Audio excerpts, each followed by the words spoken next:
can you can communicate much more easily.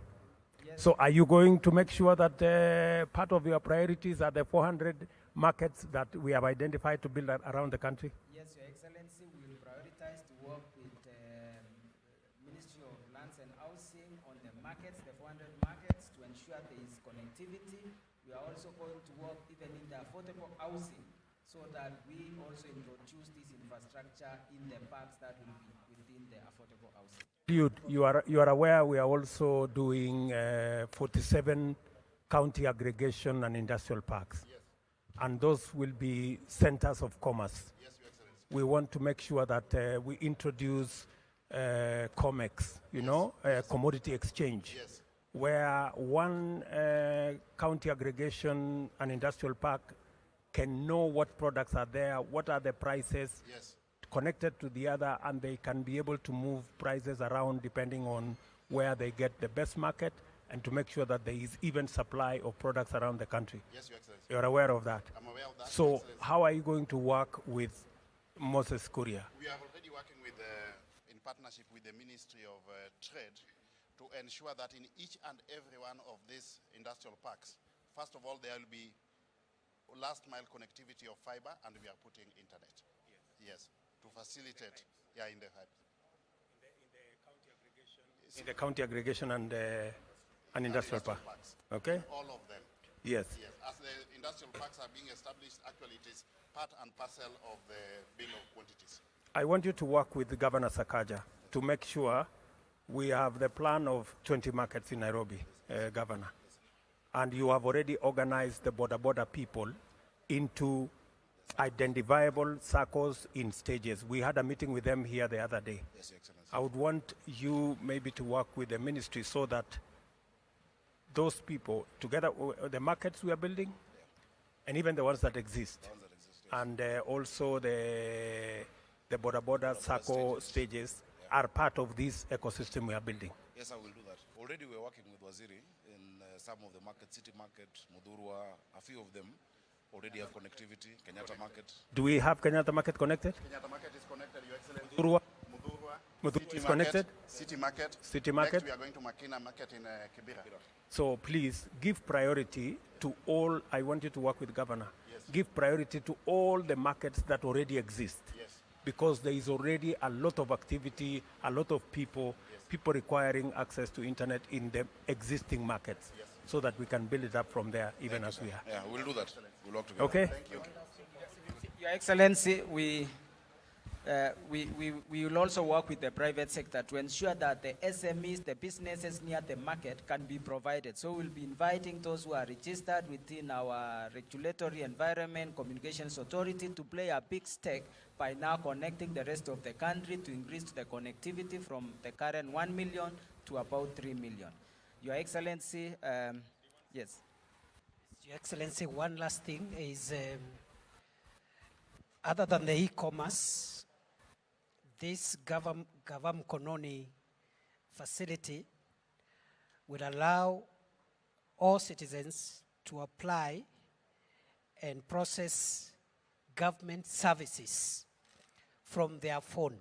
Anybody with a phone that is enabled from wherever, whether they are in the hotspot or if they are not in the hotspot, if they have bundles, they can apply all the onboarded services and have them processed through the phone. The Gavam Kononi facility is beyond the e-commerce, is enabling citizens to access government services from their hands. Very good. Excellency, we request now for you to launch for us the 201 Wi-Fi, marking 10% achievement of our target for this year, covering the KICC Exhibition Hall and also the City Hallway, covering the Office of the Governor. Thank you, Your Excellency. Thank you, Your Excellency.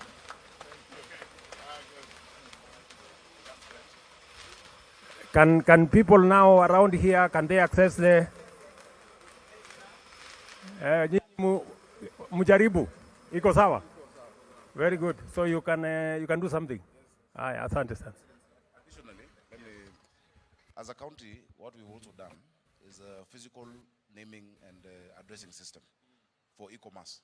So if somebody is ordering a delivery or sending, we're the second city in Africa to now implement that.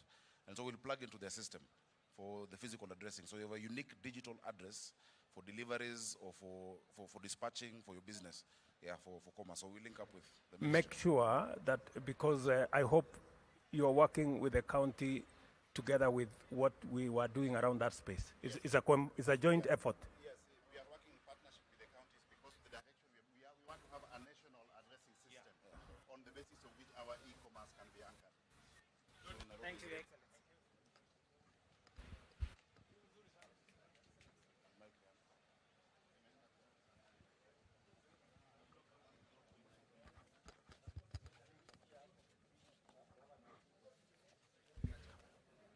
Your Excellency, welcome to the Minister of Agriculture.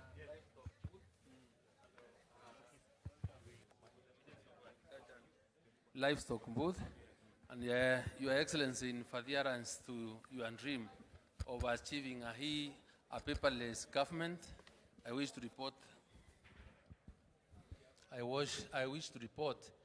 that the Ministry of Agriculture has onboarded 936 services on the e-citizen platform. Please get us that slide. And out of the 936 services, the ministry SAGAs, 11 of them are compliant, and we expect in another few months to onboard another 3,500 services. So out of this creative... Not few months, Waziri, 90 days. 90 days is 3 months, Your Excellency. That's what I mean. They look very many. So out of, in the next 90 days, we will be able to onboard another 3,500 services. And out of today's event where we are celebrating the 5,000 services, 20% of the 5,000, 20% is from the Ministry of Agriculture and Livestock Development. Your Excellency, some of the services that we are offering, get the next slide, is that we have our National Farmers Register, where we have around 5.1 million with a unique identifier number and telephone number, and this is what we've been using to distribute fertilizer in the country. So let's proceed. And Your Excellency, out of the other services we are offering is the e-voucher, and I would want to... Can you go back to...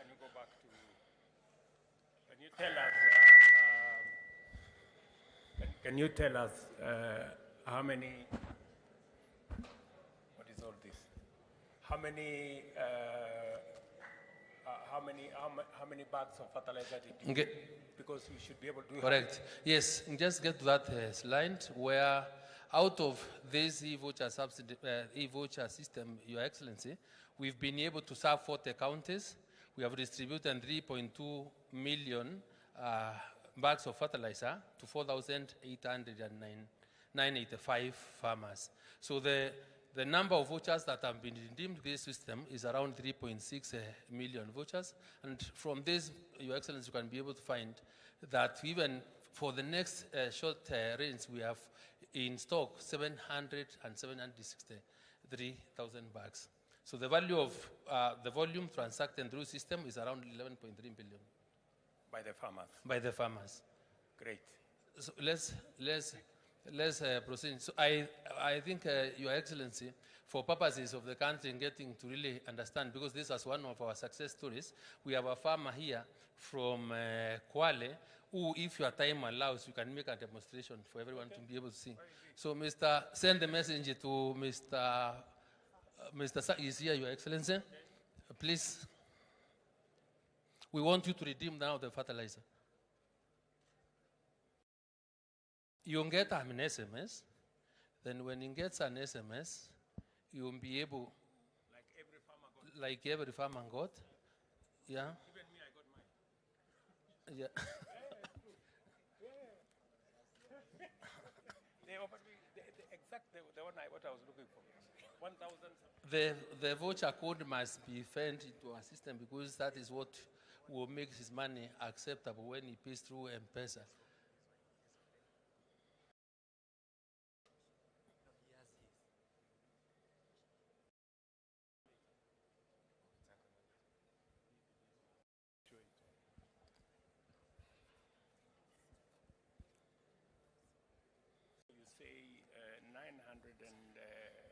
The 6 services have been And onboarded. then how many are still outstanding?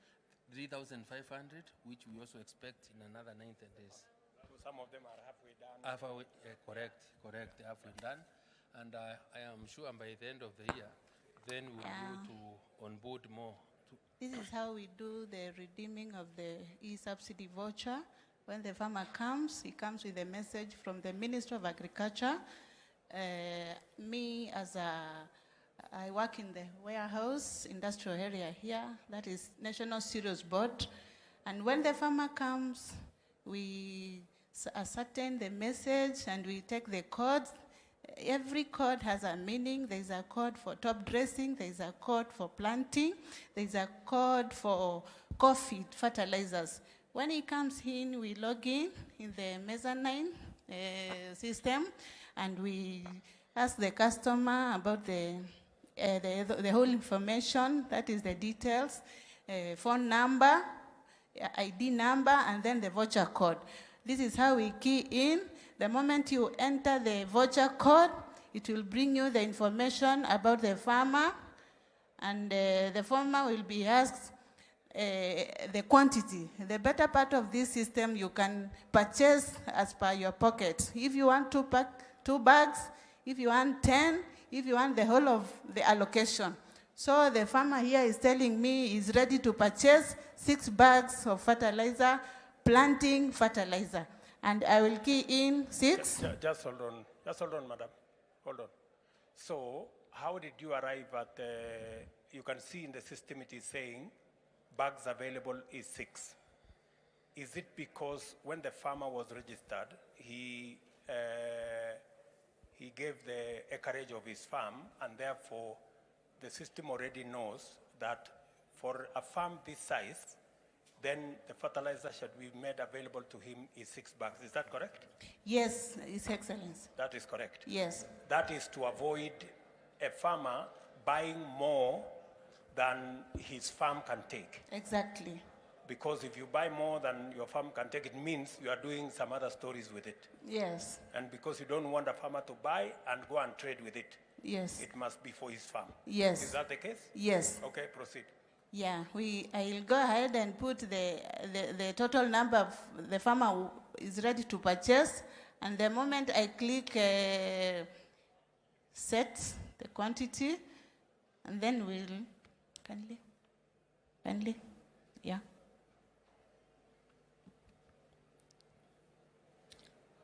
There is the option of choosing the type of fertilizer that now he wants. Yeah. So you either choose Kinomycin, Yara, or whichever. Yeah, so in this case, I have ETG Kinomase, and I will add here, and then I'll go to,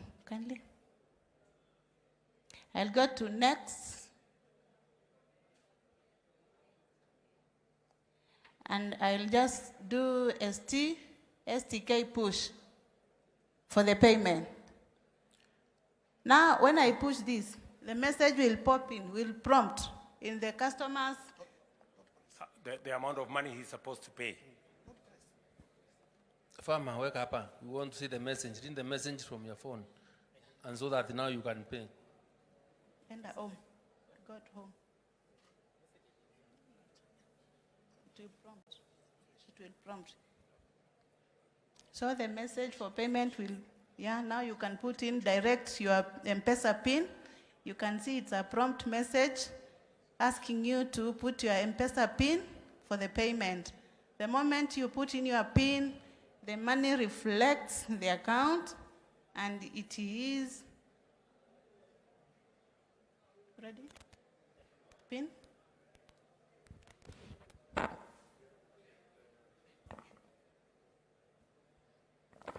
Yeah.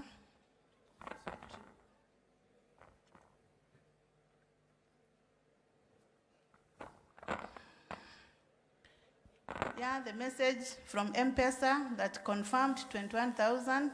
We were purchasing 6 bags of fertilizer. So the farmer is done.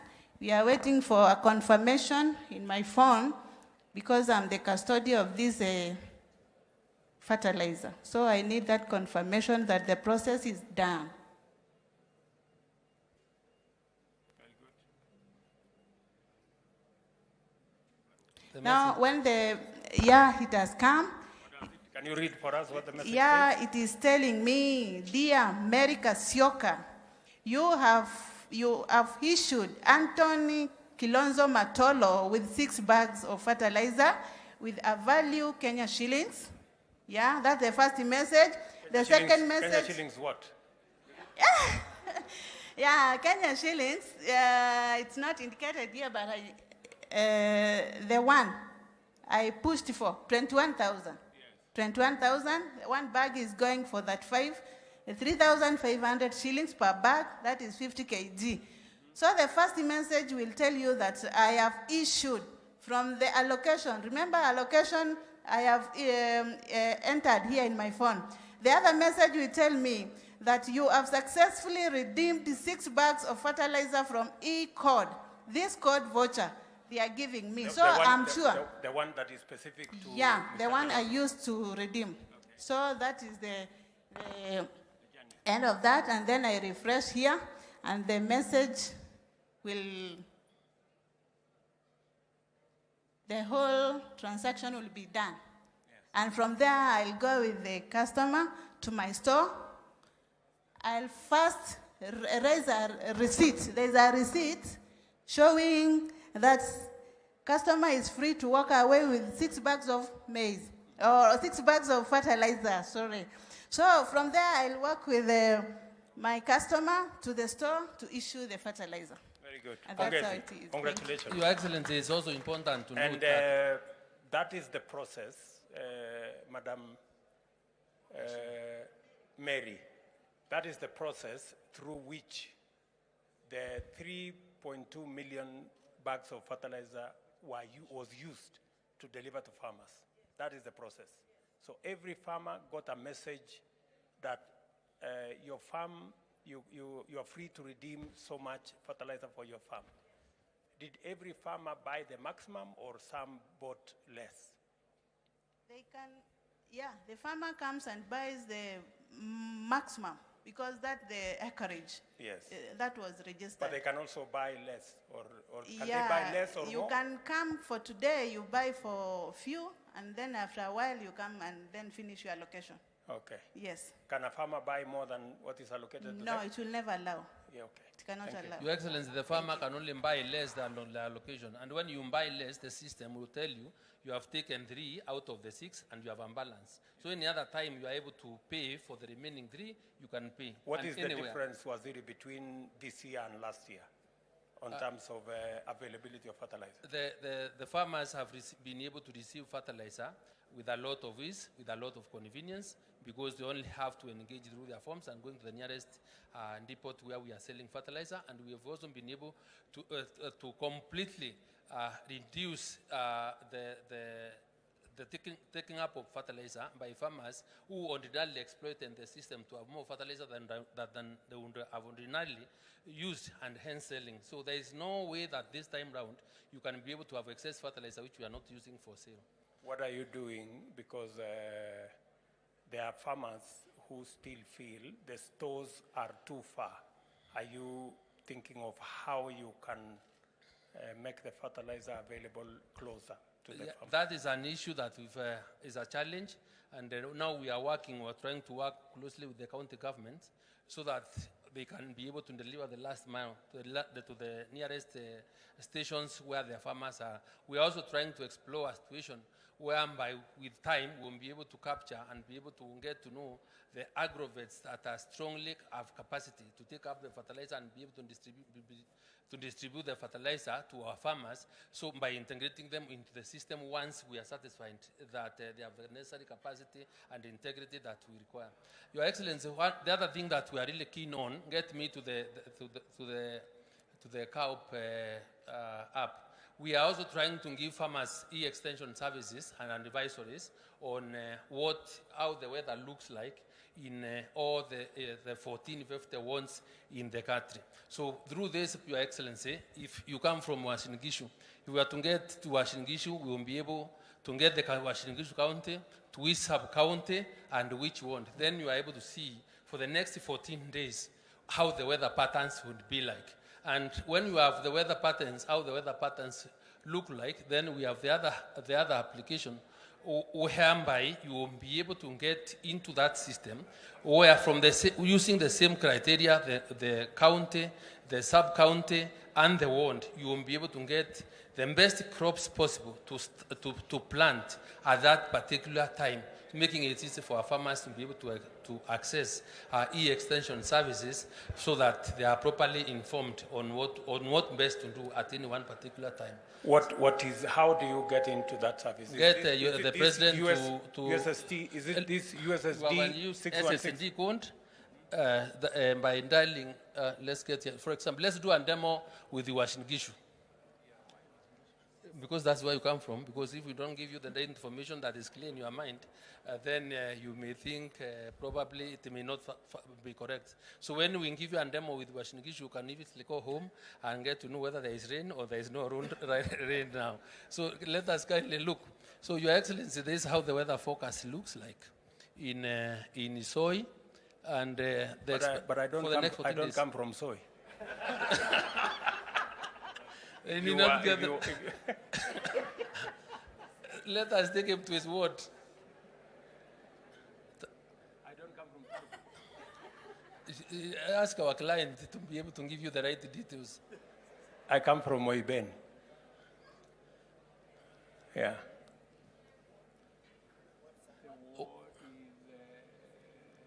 Seragoit? No. Tembelio? That one, yeah. Karuma, my back. Let's get there. This is now how the weather looks like for the next 14 days.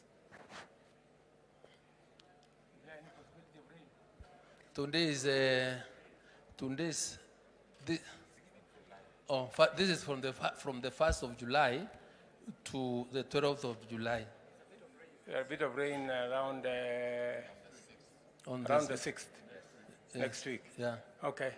I will plan accordingly. Yes. And then if you also want to get the best crop to grow, take them to the other. You said, how do you access that service? 616? 616. Get the hash crop, 616. crop selector.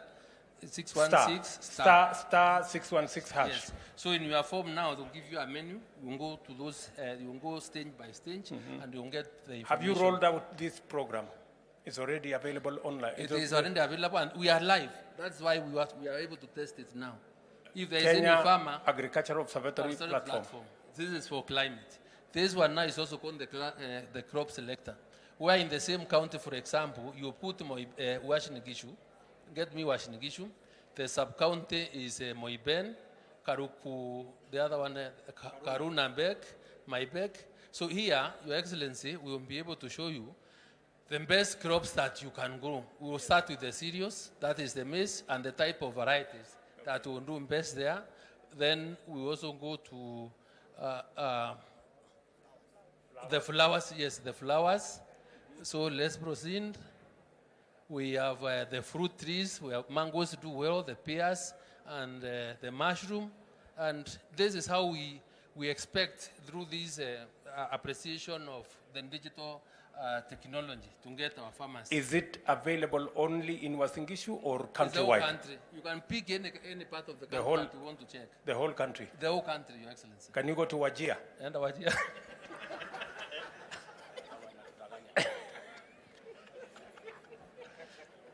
No, Rigiji amesema anataka kujua kama hii kitu ni ya ukweli.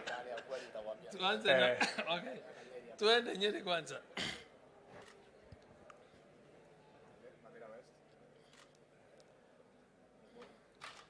And Ruguru. Yes. So in the kind of crop you can do, tuendele hapo. These are cereals you can do with. There are flowers there. Fruit trees, pears, mira, you can also do mira, Your Excellency. And when we get to Meru today later in the afternoon, we can get a few. Those are the tubers. And tuendele. Lakini let's also check Wajir, Your Excellency. It's important because the DP is satisfied. You know, people may think that in those semi-arid areas, you may not be able to grow anything. But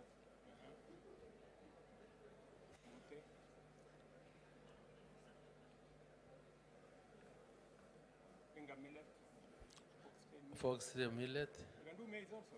Yes. There is even a member of parliament who has been inviting me to go there. Yes, so it's being done. Thank you very much. It's being done. Asante, Your Excellency, karibu to the Minister of Housing. Asante.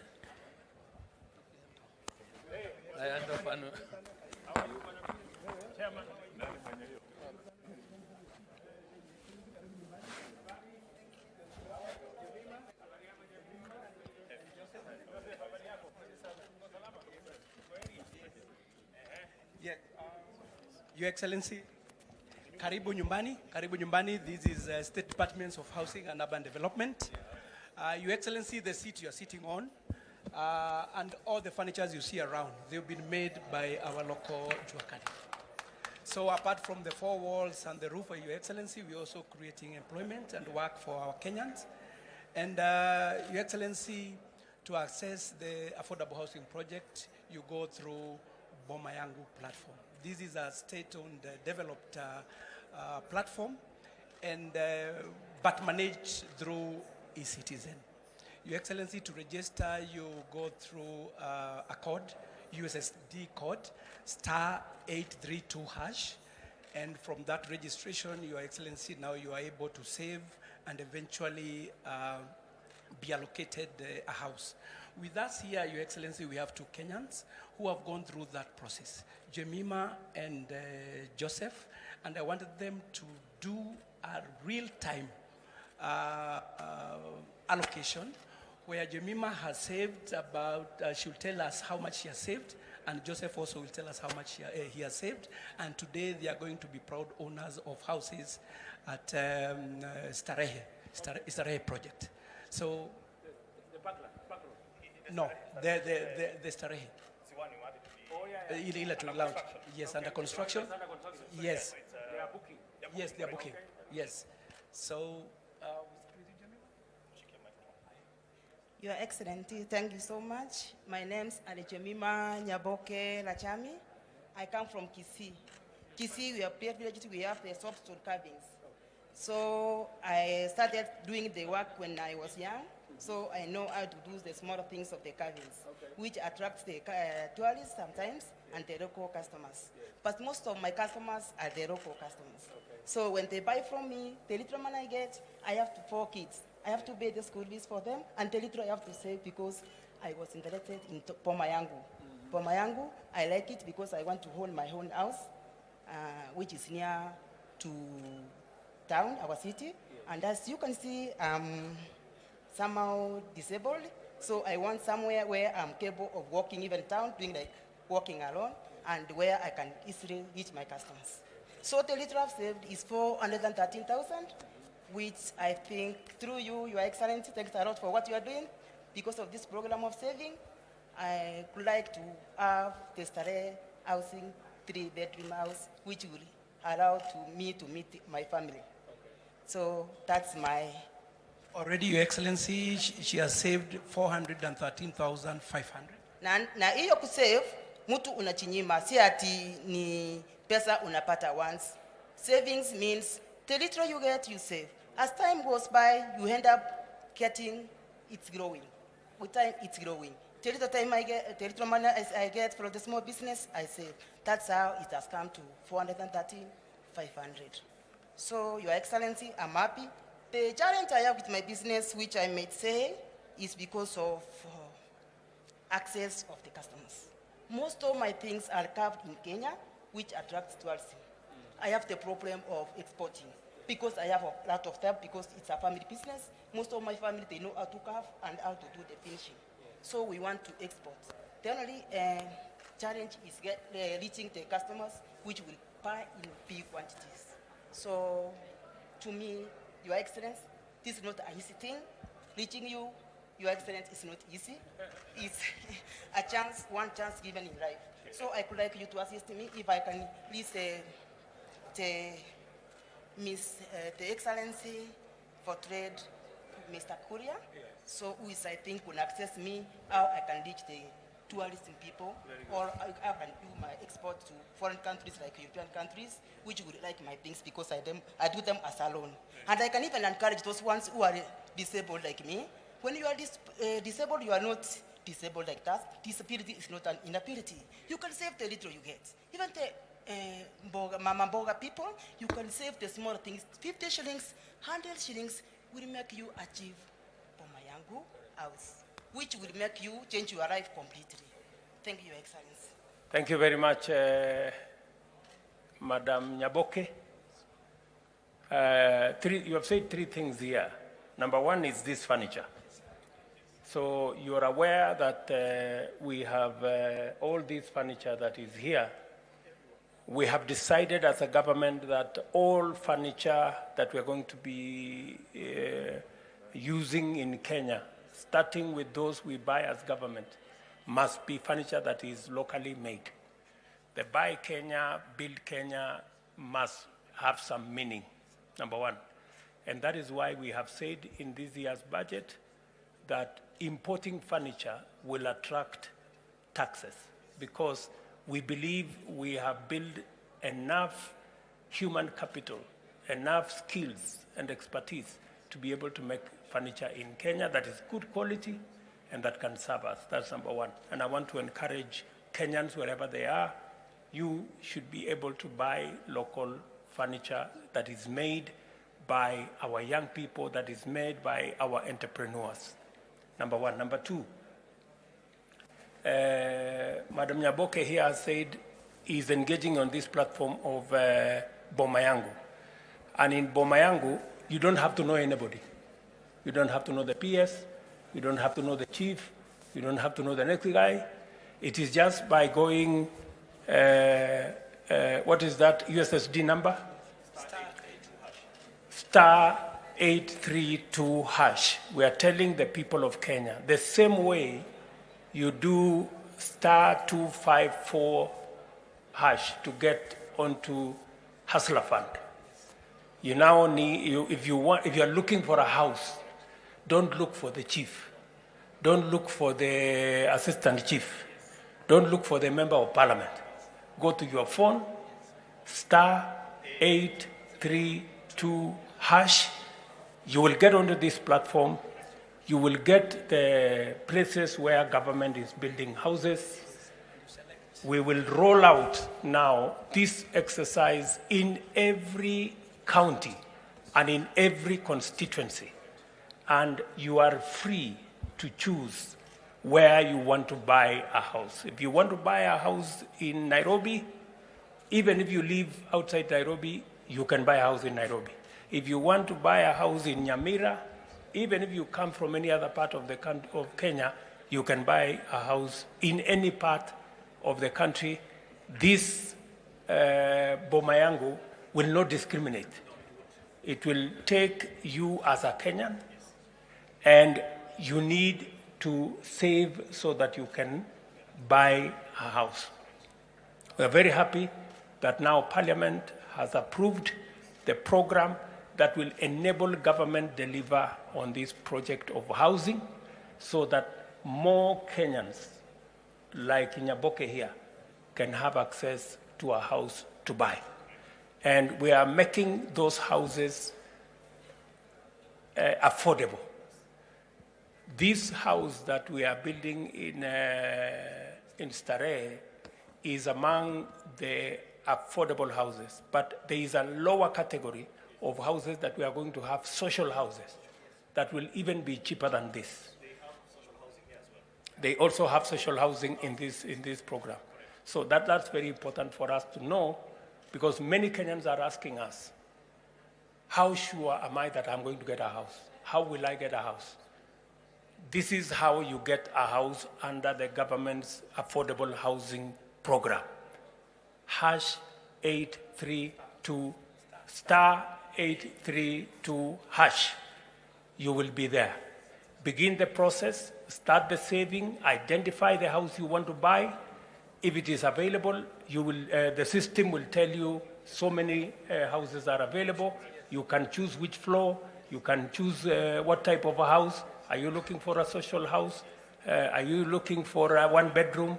Are you looking for a studio? Are you looking for a 3 bedroom?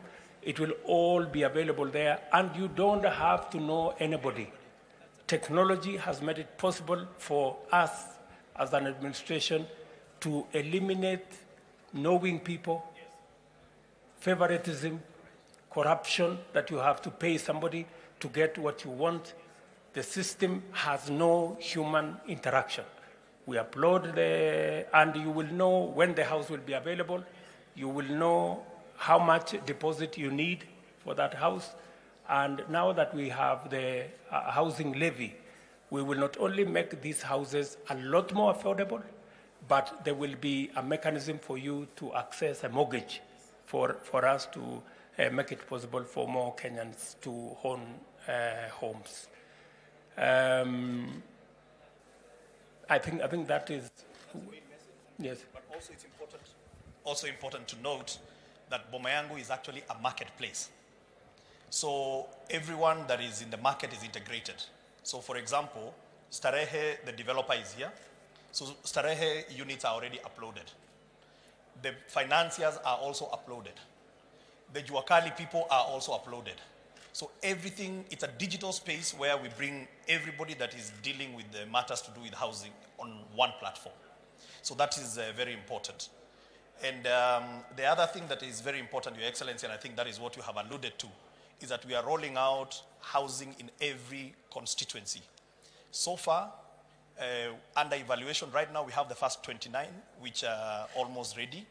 29 constituencies. 29 constituencies for our 200-unit program. Then we have another 66 that are at the design stage. In total, we have ready 178 constituencies that are at different stages because, there's assessment, planning, and all that. That you already have where to build. The land is available. In fact, we have 524 parcels of land. So there are some that are going through initial assessment, some are going through planning, some are going through design. And so you can look at Boma Yangu as a conveyor belt where we will be at various places, then it's uploaded. So it is important that Kenyans get used to the platform and they can know, once they register, by the way, Your Excellency, they elect where they want to buy a house. That's important for us also because we are able to have demand-driven housing. 2, once they elect, they will be notified when a housing scheme is coming up. They will get a notification that now there is a housing scheme coming up at your backyard. So you can start, you can go, you can look at the renders, and you can choose the unit that you want. And you continue saving towards it. Once you hit the threshold, which is 10% deposit, we will finance you 90%. That is how it works, Excellency. So, hapa katika hii mtandao ya Boma Yangu, Mkenya anaweza kuamua mahali anataka kununua nyumba. Kabisa. Na ataambiwa kwa hii mtandao kama kuna tayari manyumba iko inajengwa. Yes. Ama kama hakuna ataambiwa ni lini itakuja. Na ikikuja aanze kusave. Aanze kusave kabla. Kabla. Aanze tu kusave. Anaweza kuanza kusave hata saa hizi. Hata saa hizi. Akingojea. Yes, hata saa hizi akiregister. Kuna kiwango ya kusave ama unaweza minimum ni shilingi 200. Kila kwa any transaction minimum 200. Utume 200 ukingojea. Kwa sasa hivi Wakenya wangapi wako wameanza kusave? Tuko na 367,000 Kenyans ambao Wakenya 1367. Yes. Tayari wako kwenye Boma Yangu. Wameregister. Alafu tuko na kama 33,000 ambao ni active savers. Wakenya 33,000 tayari wana save. Wanaendelea kusave. Naweza kupatia statistics za jana kwa sababu tuko na live dashboard. It's only tungeweza kutoka hapa lakini ninaweza kuonyesha haraka sana. Tunapata this information. Sasa jana, Your Excellency, tulikuwa na watu 125 waliregister. Jana. Waliregister katika mtandao hii ya Boma Yangu. Jana walisave 367,910. Yes. Jana peke yake. Jana peke yake. Yes. Average saving ni about 43,500 a day. Yes. Wana save. Katika hao, hii mwezi peke yake wa June, tuko na 10,538 already wameregister. Hao wamesave since June ianze 17,443,626 shillings. Na the number of people total registered at Boma Yangu ni 367,373. Hao wote kwa jumla wale active savers. Active savers ni 33,000. 33,000. Very good. Lakini 367 wameregister, lakini kwa sababu hawakuwa wakiona activities, hawaoni nyumba zikikuja, hawajakuwa. Kwa hivyo kuanzia leo we expect kutakuwa na watu wengi first of all wataregister, na also tuna expect saving itaenda juu. Mpaka saa hizi, Your Excellency, we have 1.8 billion watu wamesave 1.8 billion 1 billion 845 million 121,588. Okay, so message kutoka kwetu kwa Wakenya ni kwamba kama serikali tumesema tunataka kujenga nyumba 1,200 kila mwaka. Hizi nyumba 1,200 kila mwaka zitajengwa sehemu zote za Kenya. Sehemu zote za Kenya. Kufikia sasa tuko na constituencies 178 ambayo tayari tuko na mipango katika viwango mbalimbali. Kabisa. Shamba imepatikana kwa constituencies 100. No, tuko na shamba katika constituencies zote. Constituencies zote tuko na mashamba. Kumepatikana mahali ya kujenga hizi manyumba. Lakini lazima, kwa sababu kujenga lazima uanze assessment. Yes. Kwa sababu pia lazima tuangalie ni mahali gani iko karibu na infrastructure, ili tusikuwe na gharama kubwa ya Kuna infrastructure. lami, kuna inaweza maji itafika pale namna gani, stima itafika pale namna gani. Kabisa. Lakini zile ambazo zimepita hiyo line ni 178. So tayari constituencies 178 wamekuwa assessed. Yes. Na wamepita mtihani kwamba tunaweza kuanza kujenga nyumba. Kabisa. Sasa ile kazi inaendelea ni kuchora, kupanga, alafu tutaweka kandarasi, alafu ndio tutaanza ujenzi. Umesema kwa hizi constituencies 29. Yes. Tayari umefanya kandarasi? Kandarasi tumefanya, evaluation inamalizika hii wiki, alafu tuta award, alafu tutafanya groundbreaking. So, naweza kuambia Wakenya. Yes. Katika mpango yetu ya nyumba 1,200 kila mwaka. Tayari kuna Wakenya 33,000 ambao wanafanya saving wakielekeza kununua nyumba. Bado iko nafasi ya karibu Wakenya 1,160 na kitu hapo, 67. Yes. Ambao wako na nafasi ya kuanza ili nyumba ambazo tunajenga 1,200 kila mwaka. Yes. Kuna nafasi ya Wakenya kununua. Kabisa. Na hizi nyumba zitakuwa bei na gharama ya chini kuliko zile ziko katika soko wakati huu. Kabisa. Na vile vile tunawaambia Wakenya sio lazima ujulikane na mtu yeyote kuwa katika hii mpango ya kununua nyumba ambazo ni za bei ya chini kupitia kwa mpango wa serikali. Kabisa. Kila Mkenya ukitaka kuwa katika hii mpango, kama unahitaji nyumba,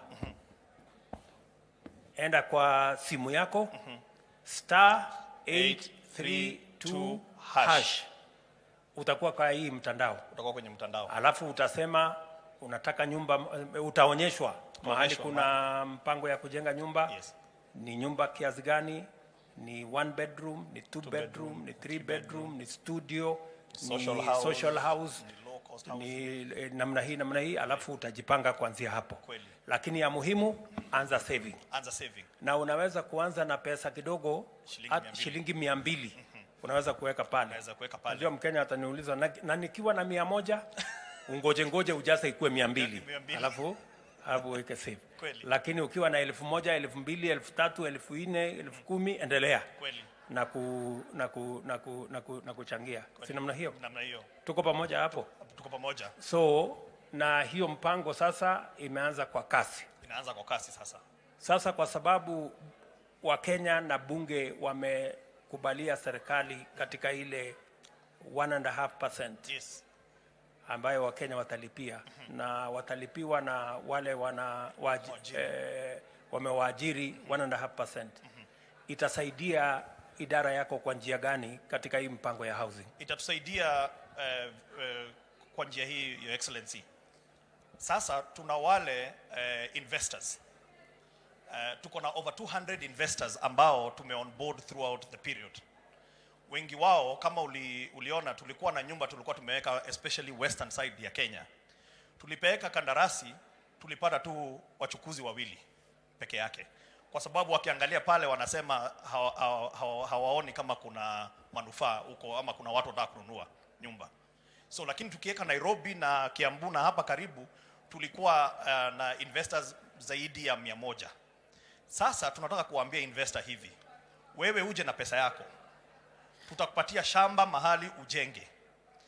Ukimaliza kujenga hizo nyumba kulingana na ile makubaliano yetu, utupatie ufunguo, sisi tukulipe.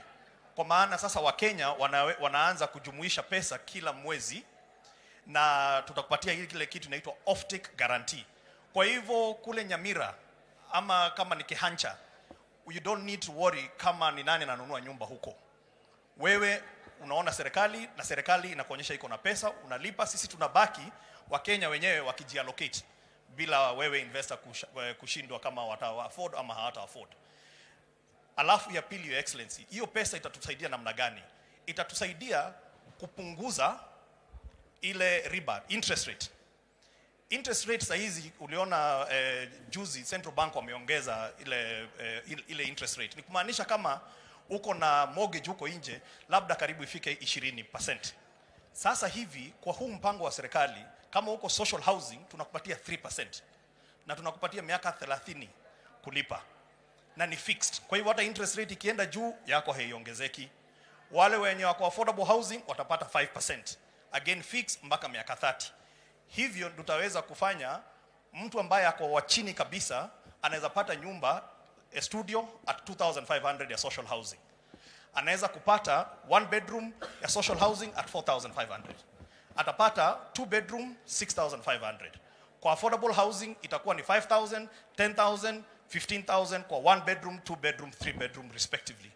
Kwa hivyo hiyo kujumuisha ya pesa ndio imeweza kutuwezesha kufinance wa Kenya na pia kuondoa ile risk investor anasema hataki kujenga mahali hapa. Hivyo hiyo ndio hiyo levy inatusaidia. Okay. Vile nimekusikia Bwana PS. Yes. Umesema hivi. Umesema hii hazina ya housing. Yes. Ambaye sasa Wakenya wanachangia. Itatusaidia mahali 4. Ya kwanza itawezesha sisi kujenga nyumba mahali ambapo kawaida wale wanajenga manyumba hawangeona ya kwamba kuna maana. Kweli. So tunaweza kujenga nyumba kila sehemu ya Kenya. Kabisa. Hata mahali ambapo private investors hawangejenga. Hawataki kwenda. Number 1. Number 2, itatusaidia kuhakikisha kwamba wale wa Kenya wa chini ambao wanahitaji social housing. Correct. Wale ambao wanahitaji affordable housing. Correct. Badala ya kulipa sasa interest ya 15, 18, 20%, correct. Yule Mkenya wa social housing atalipa 3%. 3%. Wale ambao ni wa affordable housing 5%. 5%. Yeah. So itatusaidia kupunguza ile riba ama Correct. interest. Yes. Ili manyumba iwe affordable. Vile vile katika hiyo mpango yako ya kuambia investor wewe jenga nyumba. Correct. Ukimaliza sisi tutakulipa, wewe uende, tutajipanga na Wakenya. Yes. Vile hizi nyumba wataweza kuzinunua. Correct. Pia itatusaidia kupiga bei na huyo investor mwenye atajenga. Kweli. Hata jenga kwa ile bei anataka. Hapana. Atajenga kwa ile bei tumekubaliana naye. Kwa sababu tutampatia mahali pa kujenga for free. Yes. Alafu pia tutampatia ile off take. Yes. Hata asema wacha niongeze kiasi fulani kwa sababu sijui market. Market itakaa namna gani? Kweli. Market tunakubaliana na yeye mbele. Yeah. Tumekubaliana. So itatusaidia katika hiyo mpango yote. Hebu nieleze. Ardhi nyingi, sehemu nyingi za Kenya, unaona hapa Kiambu, mahali ambapo kulikuwa na kahawa, mahali ambapo kulikuwa na chai, watu wanabadilisha, wanaanza kujenga nyumba.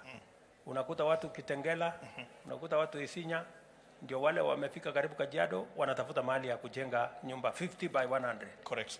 Itatusaidia vipi hii mpango kuzuia shamba ambayo tungetumia kuzalisha chakula isitumike katika hii mpango ya kuweka manyumba kila mahali? Itatusaidia sana your excellency, kwa sababu sasa hizi 524 parcels ambazo tumejumuisha Kenya mzima, ni kumaanisha tunaweza, kama hapa Park Road tulikuwa na ekali 7, mbeleni kulikuwa na watu 39 houses zilikuwa pale hivi 39. Wakati tumejenga 1370. Kwa hivyo ukichukua hiyo example, tuende mahali kama Nyeri ambapo wanakuza chakula huko, tupate ekali 7, tujenge kama hizo, watu wataacha kukatakata mashamba, wanakuja kwenye ile settlement pale, wanakaa hali kuna stima, kuna maji, kuna sewage, kuna maji, kuna internet, na pengine hospitali itakuwa hapo, shule itakuwa hapo. Kwa mpango wetu your excellency, tunasema shule na hospitali zitakuwa within 5 minutes walking distance, ili to create livable hizo human settlements. So kwa hivyo hakuna haja sasa wewe kama ni mzazi kukatakata shamba ili ukatakatie watoto wako. Wasaidie kununua nyumba hapa, wanaamka asubuhi wanaenda shamba wanalima, waache kukatakata shamba. Hiyo ndio itatusaidia sana. Na pia tutakuwa mpaka na vitu kama cemetery ambapo mahali tunazika watu, tuache kuzika watu kwenye mashamba pia. So tutahakikisha kwamba tunabadilisha mahali ya kulima, tunalima chakula, ndio tuanze kupunguza gharama ya chakula kwa kuhakikisha kwamba hatutumii shamba ya kuzalisha chakula kujenga manyumba. Kweli. Tumekubaliana hapo? Tumekubaliana hapo. Very good. Yeah. Anything else you want us to say? Ya mwisho ni umuhimu wa housing na the value chain. Hapa waziri wangu amekueleza hicho kiti, na najua your excellency unaweza sema hicho kiti ni very comfortable. Iko mbele sana hii kiti. Ni very very comfortable. Yes. Kila kitu unaona hapa. Mpaka ile ya kuhang jacket iko pale nyuma umeficha kidogo. Tutakuingiza mpaka bedroom hapa hivi. Zote zimetengenezwa na watu wa jua kali. Tuko na chairman wa jamaa wa Ngong Road hapa hivi. Ndio wametengeneza kila kitu. Wamezitengeneza like in the last 48 hours. Kwa sababu zingine tumeorder hivi karibuni. Ni kumaanisha kwamba your excellency, katika hizi kandarasi ambazo tutakuwa nazo, kuna vitu ambazo tutaondoa, tuseme lazima tujenge hapa Kenya. Kwa hivi sasa tumejumuisha 69 items ambazo tumesema hata tukipoa for free kutoka nje, tutasema wacha tujitengenezee hapa because there is another bigger agenda. Na ni hii watu ya jua kali na kazi. Kwa hivyo, na hiyo ndio muhimu sana kwa sababu ajira kwa Kenya tumekuwa na shida kubwa sana. Sasa hii ni mpango mmoja ambavyo tunaweza kupatiana kazi. Huyu mtu wa jua kali, bwana mkubwa, unaitwa? Mohia. Bwana Mohia, katika hii mpango ya housing, wewe kama mtu wa jua kali, nyinyi ndio mnatengeneza madirisha, nyinyi ndio mnatengeneza milango, nyinyi ndio mnachoma ile mali yote ambayo inatumika pale, mnatengeneza hinges, mnatengeneza products zote ambazo zinatumika katika ujenzi. Hii program ya housing itasaidia vipi watu wa jua kali? Kwanza ni kukushukuru sana Mheshimiwa Rais kwa vile tulianza ile pilot project na tukaona umuhimu ya hiyo project. Ati tunaweza fanya kazi kubwa, sio lazima wale makandarasi wakubwa wafanye hizo kazi. Kitu ya kwanza tulifunzwa kufanya hizo kazi na hali ingine ya ujuu sana.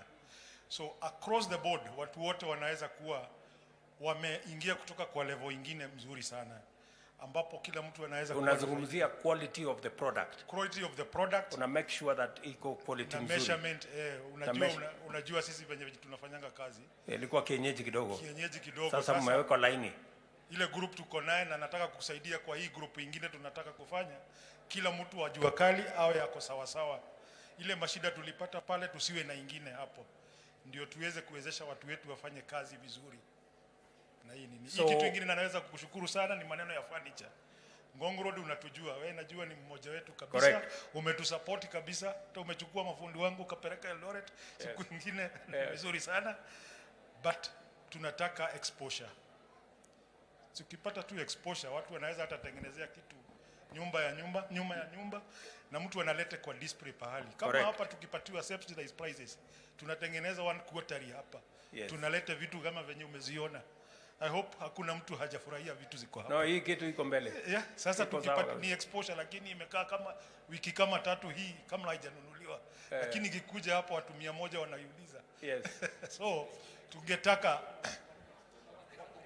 tayari watu 4 wameulizia kununua hii. Nimekaa naye mwezi karibu 2 huko workshop.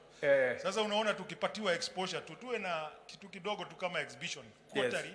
Yes. Ama any county, every county. Very good.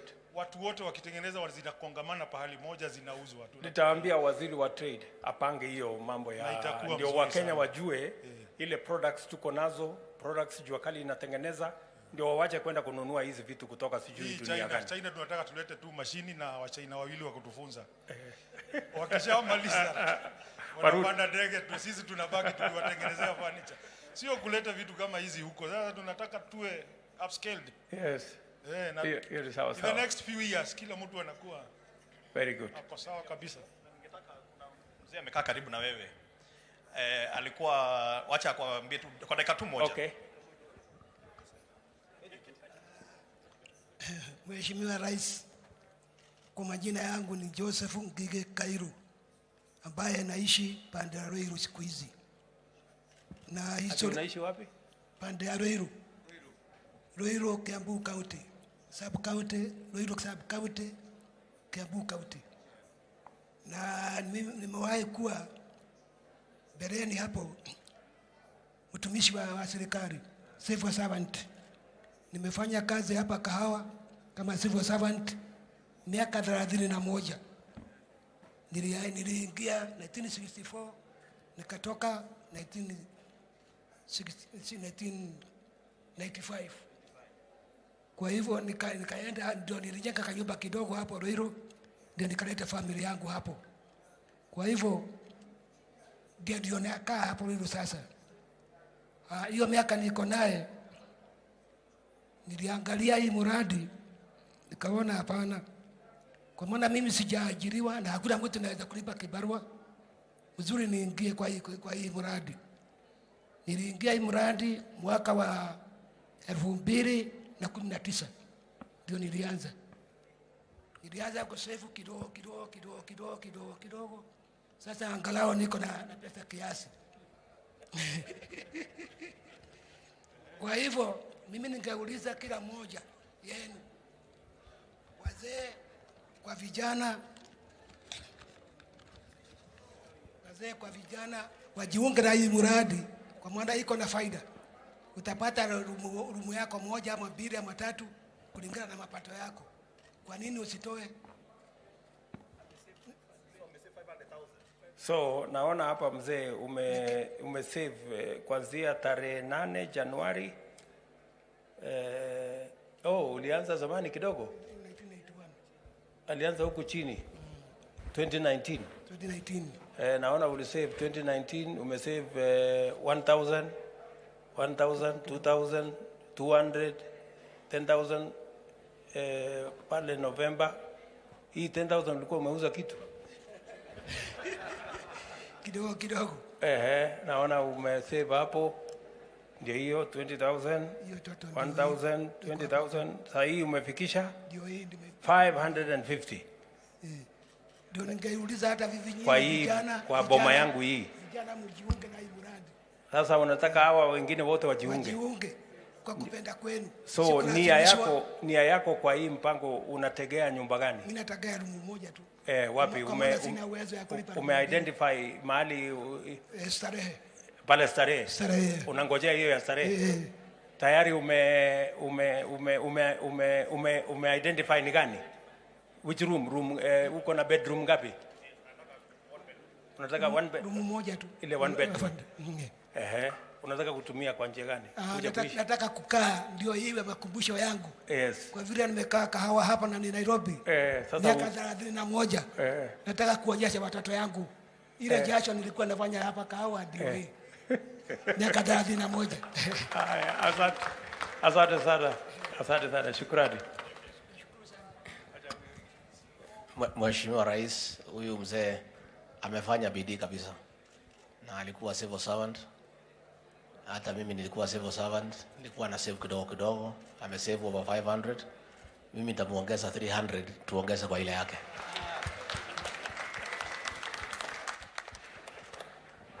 Sasa tumpigie kura Rigiji jameni.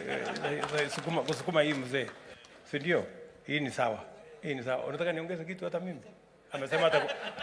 Amesema atakuongezea 300. 1300. Sawa. Shukrani sana. No, na waziri amesema atakuongezea 100. Amesema umefanya bidii sana. Hiyo ni mzuri sana. Sawa. Lazima sasa fuatilie. PS atafuatilia. Yeah. Na hata mimi wacha nitaongeza basi ya mama. Ya huyu mama Nyaboke. Nikuongezee 500 ndio ifike.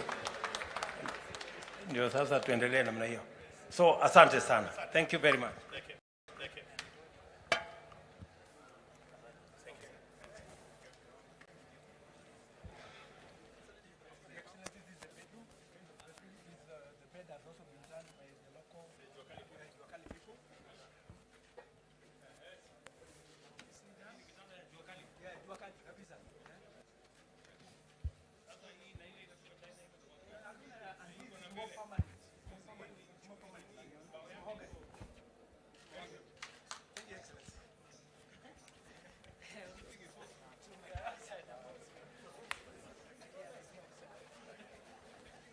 Your Excellency, we are now moving to the financial services. We have Equity Bank here.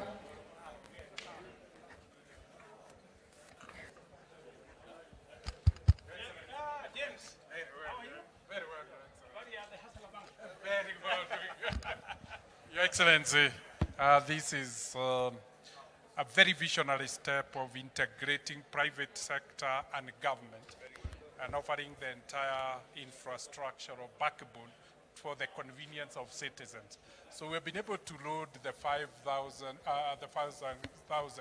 government services to all our infrastructure. So whether it is Equitel, which talks of my money, my phone, my life. So my life is completed by the 5,000 services, whether it's marriage, business registration. Then we have put it in the Equity Super App so that for the young generation, they don't need the SDK, they're on the mobile. Then we have used USSD so that all the phones in the country can interface with our system. And then for the business SMEs, we have integrated it with our internet solution for business, the payment platform.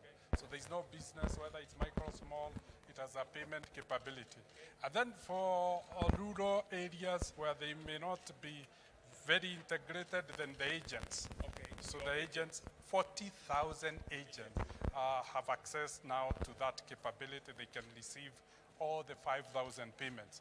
And then the 200 equity branches are also connected.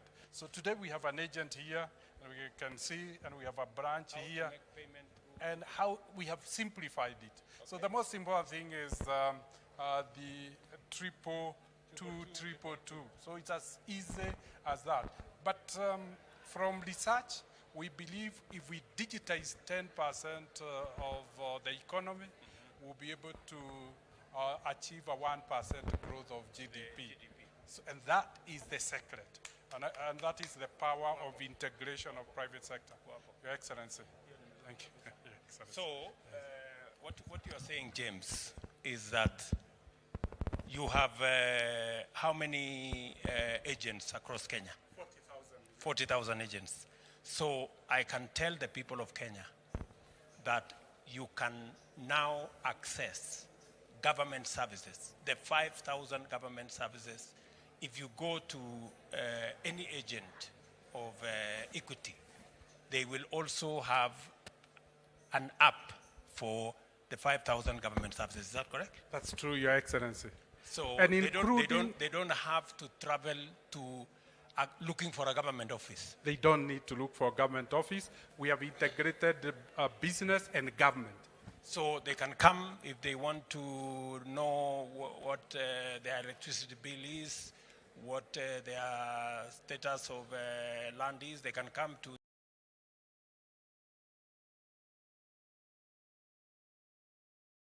Equity agent and operate the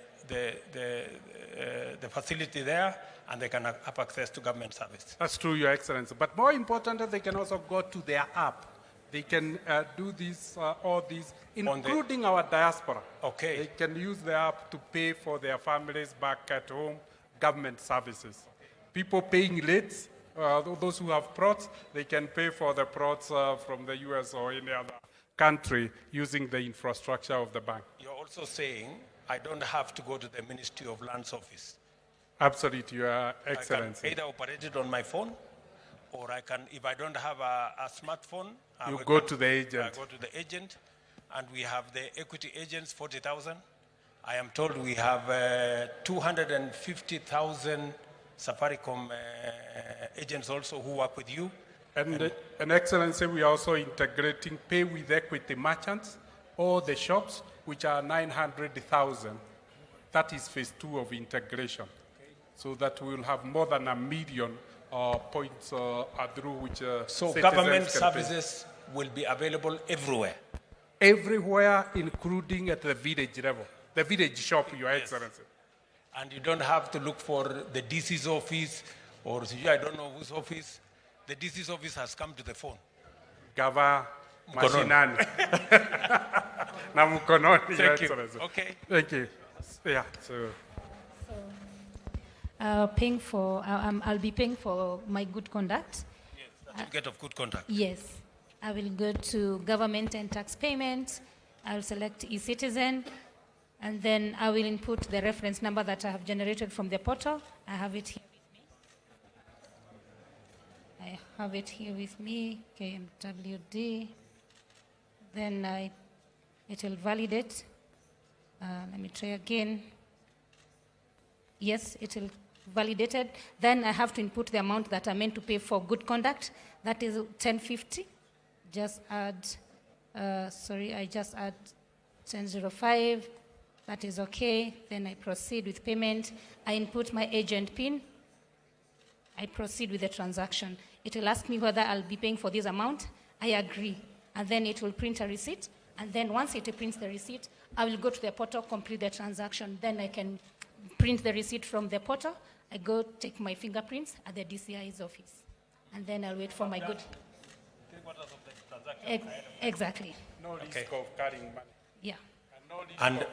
And you don't have to pay more than what? No. No yes. charge. There is no facilitation fee. Okay, asante sana. Thank you very much. Thank you very much. Karibu, Your Excellency, to Cooperative Bank.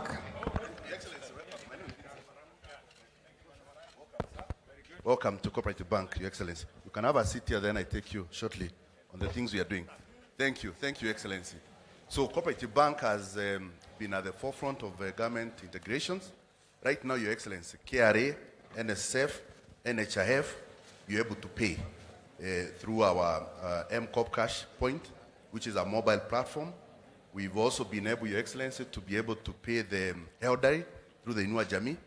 Yesterday and today, we are paying all of them, and we are giving them those services across the 17,000 COP kwa Jirani agents. They don't need to walk to the branch. Those who have cards can also access that. We've also been able to support government on food security through the KSEP, Kenya Cereal Enhancement Program, where we have 100,000 farmers who are able to get e-vouchers to get inputs, fertilizer, and other services. And that's what we are doing to entrench government. Now, Your Excellency, the only remaining leg that is remaining is for us to integrate on the e-citizen. And Treasury is supporting that so that we get onto that. Our new core banking system, which is a 7 billion system, is live now, last 2 weeks. So we'll be able to support government to take services closer to the people. Thank you. You are aware, so you are aware, Mr. Marango, yes, that we now have 5,084 government services available on the eCitizen platform. And we are seeking a collaboration with you so that you have how many agents across the country? Your Excellency, we have 22,000. 22,000 agents. Yes. You think it will be possible for the 22,000 agents to have our government services on their portal and citizens can be able to access them? Immediately we integrate with the eCitizen, that will be very possible. They will be able to access that. Yes. Even right now, Yes. they're accessing other services Okay. without even the full integration. Okay, Yes. so how long do you think that integration will take? We, in 2 weeks' time, 2 weeks. Treasury just need to give us a letter to proceed. Where is the treasury people? Where, Waziri? Will you make sure? Yes, sir. Yeah? You will communicate? Yes, so that we can have these services online and citizens don't have to look for government service everywhere. Yes. They either can access government service on the phone, and by the way, we are well on course with our telcos Yes, sir. in making sure that we will have by August, we will have a smartphone Yes, sir. affordably Yes. working between the government of Kenya and our telcos of $40, which is like 5,400. Yes.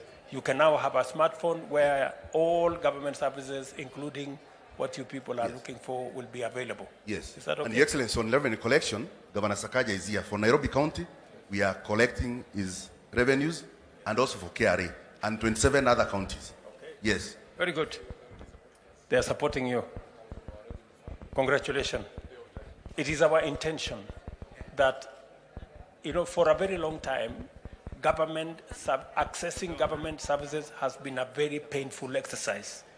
People go to a government office, sometimes it is closed, the fellow who is supposed them is sick or has gone kujivinjari mahali fulani, they can only find a coat, hanged in some desk, and it is sometimes a very painful exercise. So we are trying to make government efficient. Yes, sir.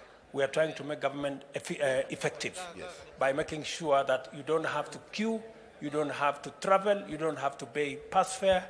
You can access government from the comfort of your village, either on your phone or on all the other agents, whether it is Equity, whether it is Coop Bank Yes, like sir. you, all the other banks. And of course, we are collaborating with Safaricom to make sure that their infrastructure also is made available to citizens as a place where they can access government service. Thank you very much, Your Excellency. You are ready to work with us on We that? are ready Madam to work Marango? with you. Yes. Ready from day one. Ready from day one. Yes. And it's not going to cost any extra penny. No penny to the government and to the client. Thank you. Thank you, sir. Thank you, Your Excellency. Karibu sana to KCB Bank.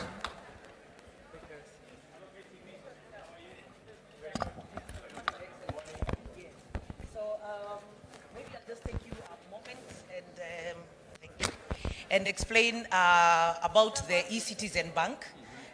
We've been together with the eCitizen program since 2014 when they had only 5 services on it. Now there are over 5,000 services and we are very proud supporters. If I can just show you here what the POS looks like, that is at all our agents, both in country, you can see there are eCitizen services, on our apps, on our USSD star 522 hash, 844 hash, all of them are carrying eCitizen services. Yes, and the intention is that even the ones who are, we have over 6,000 e-agents around the world, all of them are carrying the eCitizen services as well. And our intention is to ensure that Gavam Kononi is published on our channels as well and availed across the entire network of the bank and across the group. So it is our pleasure, truly, to work with the government. Thank you very much. Sorry. Thank you very much, Madam. And I want to say thank you very much to KCB for being a partner with the government of Kenya on the delivery of the e-citizen platform. The e-citizen platform, as you are aware, we undertook that we were going to run a digital government. Yes. And my undertaking was that we are going to get at least 5,000 government services by 30th June, Yes. which is today. Yes. and I am happy that we have managed to cross the line. You know, we are at 5,080 and 84. 5,084. Our intention, you know, when we came into office, we estimated that government services were around 7,000. But I think after now starting the digitization process, there are actually much more. I think we are discovering government services every day that need to be digitized. And therefore, it might go actually to between 9,000, maybe 10,000. Is that okay? Is that correct, Waziri? So although we have crossed the 9,000 mark, our intention is that by the end of this year, all government services, if they are 10,000 or whatever number they are, they must be on e-citizen platform. They must be available digitally. Yes.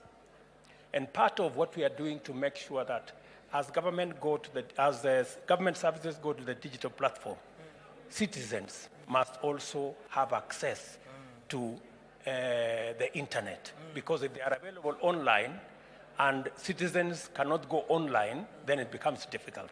And that is why we are rolling out the 100,000 kilometers of new fiber optic backbone. We're also doing 1,450 hubs in every ward. We are doing 25,000 hotspots across Kenya so that citizens can have access to the whole of that ecosystem. Now, let me ask you, the e-citizen platform with 5,000 now and 84 services, there is a dedicated government pay channel. Yes. 222, 222. Is that correct? Yes. 222, 222. And the expectation of the government of Kenya is that all government revenue must now go through 222, 222 so that Treasury can have sight of every government service that is paid for. And I'm going to be making an announcement here that in the next 90 days, all other pay bills must be shut down. Because we have a problem of some of the pay bills that even we cannot account for. We have close to 1,000 plus pay bills all over the place by all manner of people, some of which we don't even have sight of. Yes. They must now be closed down, and all government money will be paid through 222, 222 that goes to the Treasury. Yes. And then the Treasury will make sure that that whole ecosystem, if there is money going to A&A, they should go back to the respective ministries, departments, and agencies. Yes. What is KCB as the bank that is working with us? Yes. What steps have you taken to make sure that that whole ecosystem around 222, 222 is safe and works for the people of Kenya? And what is the connection between you and Treasury in that system? Okay, so we are the settlement bank for e-citizens. So all the payments will end up in the government accounts that are held in KCB Bank. Our intention is to ensure, because the convenience for all Kenyans is to have the option that regardless of where your source of funds is, whether you're carrying cash, you want to do it on mobile, you want to do it from card, you want to do it from out of the country, all of it must terminate through one channel and into one account. And that is what will ensure then that there is confidence that revenue assurance is being tracked. So our intention as the organization that is tasked with the responsibility of ensuring that the government funds are followed to every cent, that this is channeled through one path. And regardless of the source of funds though, then the Kenyan can be able to, regardless of whether you're carrying cash, you can go to any agent, regardless of the bank, regardless of the location or where you are, but all of it at the end of the day will channel through one path. So maybe another thing that I would want to mention now that we are discussing this whole ecosystem, apart from making sure that there are no multiplicity of pay bills, yes, you know, by government agencies, number one. Number two, all payments. No citizen should be told, go and pay for this service using this pay bill. No. All Kenyans must know, if I have to pay for a government service, it has to be 222, 222, yes. Number one. Number two, even if I have to pay cash, yeah, somebody should not tell a Kenyan, go and deposit this cash in bank account X. No. No bank account X anymore. Yes. If it has to be in cash, go get the cash, get it into pay bill. Yes, go to the agent, put it in that pay bill. Yes, put it in that pay bill, and, yes, and so the that payment completes. we are all clear. There is no government revenue being put in accounts which nobody knows where it is going. Yes. For citizens to know that I am paying for a government service, yes. Yes. it must end up in 222, 222. Yes. All of it will be channeled through that one channel. Very good. And the holder of that account is Treasury. Yes. The holder of that account. The owner of the account is the owner of the account is Treasury. Yes. So the money will go to Treasury, yes, or it will go to KCB. It will go to Treasury. Yes. It must go to Central Bank. Yeah, the account. To channel it, yes, because the connectivity must be in place. Yes. That is what your bank is good for. Okay. Yes. Thank you very much. Thank you, Your Excellency. Thank you, Your Excellency. You are now entering the Ministry of Health. Hello. Hello. How are you? Fine, thank you, sir. Welcome to the ministry. Yes. Thank you very much, Your Excellency. This is the Ministry of Health, together with my PSS and my technical teams here. Your Excellency, one of your agenda is digitization. So what we have done at the ministry, we have developed our digitization vision board. This is how it looks like, Your Excellency, that you have already given us an enabling environment based on your pronouncements. And based on this, we are working together with the Ministry of ICT that has provided for us the national ICT infrastructure to ensure that there's connectivity through the local area network, wide area network, and fiber. We are working together very well, and they are assisting us even in development of our other areas. Your Excellency, at the middle here, this is the National Core Digital Health Services. And in this National Core Digital Health Services, Your Excellency, what you see in green, Kenya Community Health Unit Registry, Kenya National Health Terminology, Kenya Health Facility Registry, we have already achieved. That is why they're in green. To mean that we know all the facilities that are within this country under the Kenya Health Facility Registry. We also know the Kenya Community Health Unit Registry. Remember, we have our community health promoters that link up to the community health unit. We already know what it is. And we have the terminology area. Your Excellency, we are working together with the Ministry of Interior so that we have the unique identifier. Once we have it, then we go ahead and continue development of the Kenya Client Registry. That the unique identifier from Ministry of Interior is the same one that a Kenyan will use to access services all throughout. Your Excellency, last week we launched with you the Human Resource Advisory Council. We want to have a registry of all health workers, that we know who they are, we know their cadres, we know how many years of services they have already done, when they will be retiring, and we can as well know how we transfer them from one facility to the other based on need. Your Excellency, all this done, we have a national shared health records. This national shared health records, Your Excellency, means if a Kenyan is accessing health services from whatever point, they don't need to move around with any kind of documentation. Remember, there are places that you go and you spend time because wanafungua file. So we shall no longer have kufungua file. You have your unique identifier that you walk through, and the records here are shared. Should one be transferred from one level of service to the other, they will find their records there. Your Excellency, on this other side, we have what we call the support services, where we have the electronic claims management system.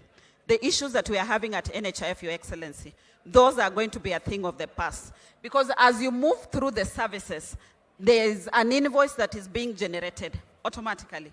Your Excellency, it is based on the costed items that we did. We have an itemized invoice. So the people here, their work is just to do claims management. Then we have telemedicine, Your Excellency, and we also have the National Logistics Supply Chain Management Service. This is where our KEMSA for health products will plug in. All the brokers in between, we are working towards removing them, Your Excellency. On this side is what we call point of care. And Your Excellency, you'll be pleased to know that one of our national referral hospitals, Moi Teaching and Referral Hospitals, you can book for an appointment online from your phone. You go through, you find they are prepared for you. Every point of care that you go through, your name and your details are already there. That is what we call point of care that will take care of inpatient and outpatient. Your Excellency, we have ICHIS. This is our app for the community health promoters. We have already trained them. They'll be collecting data. All this data then filters through to the national shared health records. We have a digital kiosk, Your Excellency.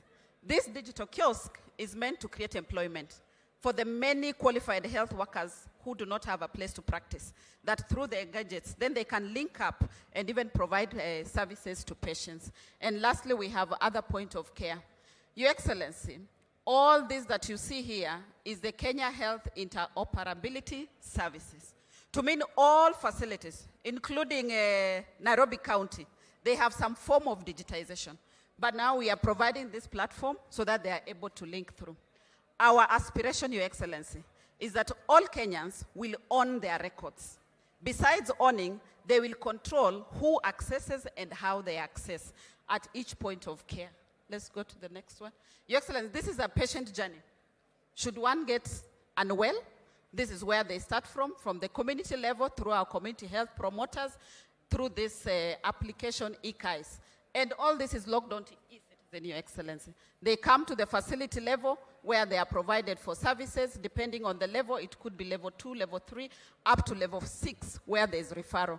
Your Excellency, the previous I showed you, this is now electronic claims, where our reformed NHIF is going to be, and the other social health insurance scheme. Your Excellency, then we have the back to the committee for those who need rehabilitation services. They'll be sent back to the community, and we have our shared health records. Your Excellency, we have moved further at the ministry. We have a total of 28 active agencies. Of the 28 active agencies, 12 have already onboarded on eCitizen.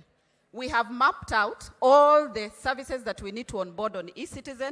Almost 590 are mapped, but 414 are already linked on eCitizen. Let me allow my PS to demonstrate the other two. Thank you, Your Excellency. Just to demonstrate to you, we have a few of those services that have been onboarded. One is through Damu Kenya. We call it Damu KE. The Damu KE is an end-to-end management information system that automates workflows of the management of blood and blood products from vein to vein national, meaning from the donor to the recipient. The system facilitates track and traces the, assuring the transparency, accountability of the donated blood, because we want to make sure that that blood that has been donated is accounted and can be traced back to who donated this blood. So this system, Your Excellency, it's all in the, here is where you do the registration. So the citizen comes and his or her data will be captured.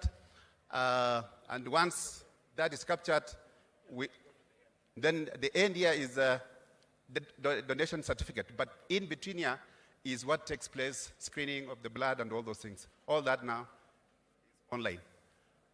So that's the certificate, Your Excellency. And then this is the pharmacovigilance electronic reporting system where we give the patients to report cases of where there's adverse reaction or where they suspect that some of these medication that was given are not correct. So we have also put this in the eCitizen where they register, and this will be how they will be worked on. And then finally, there is a certificate, there is a registration form that they will get, they will fill. So this is the form they fill when they have suspected adverse drug reaction, where they report that they have these cases. Thank you. We have Jali. This is a very interactive system, Your Excellency, and this one now calls upon that if you have your mobile, we can start. As a citizen, my colleague will show you how the citizens will access it. But the most important thing is the WhatsApp number, 0707199719. Yes, that's how it works, Your Excellency. Once you scan, then you're taken to WhatsApp, and you're able to ask any question that you would want the chat box to. Okay. Yes. Okay. Thank you. Gives you the menu. Yeah. About your lifestyle and wellness, you type 1. But in this, what we are going through right now is to increase accessibility. And therefore, I'll ask my PS to type 10, this locator. It locates to you the facility that is closest to you.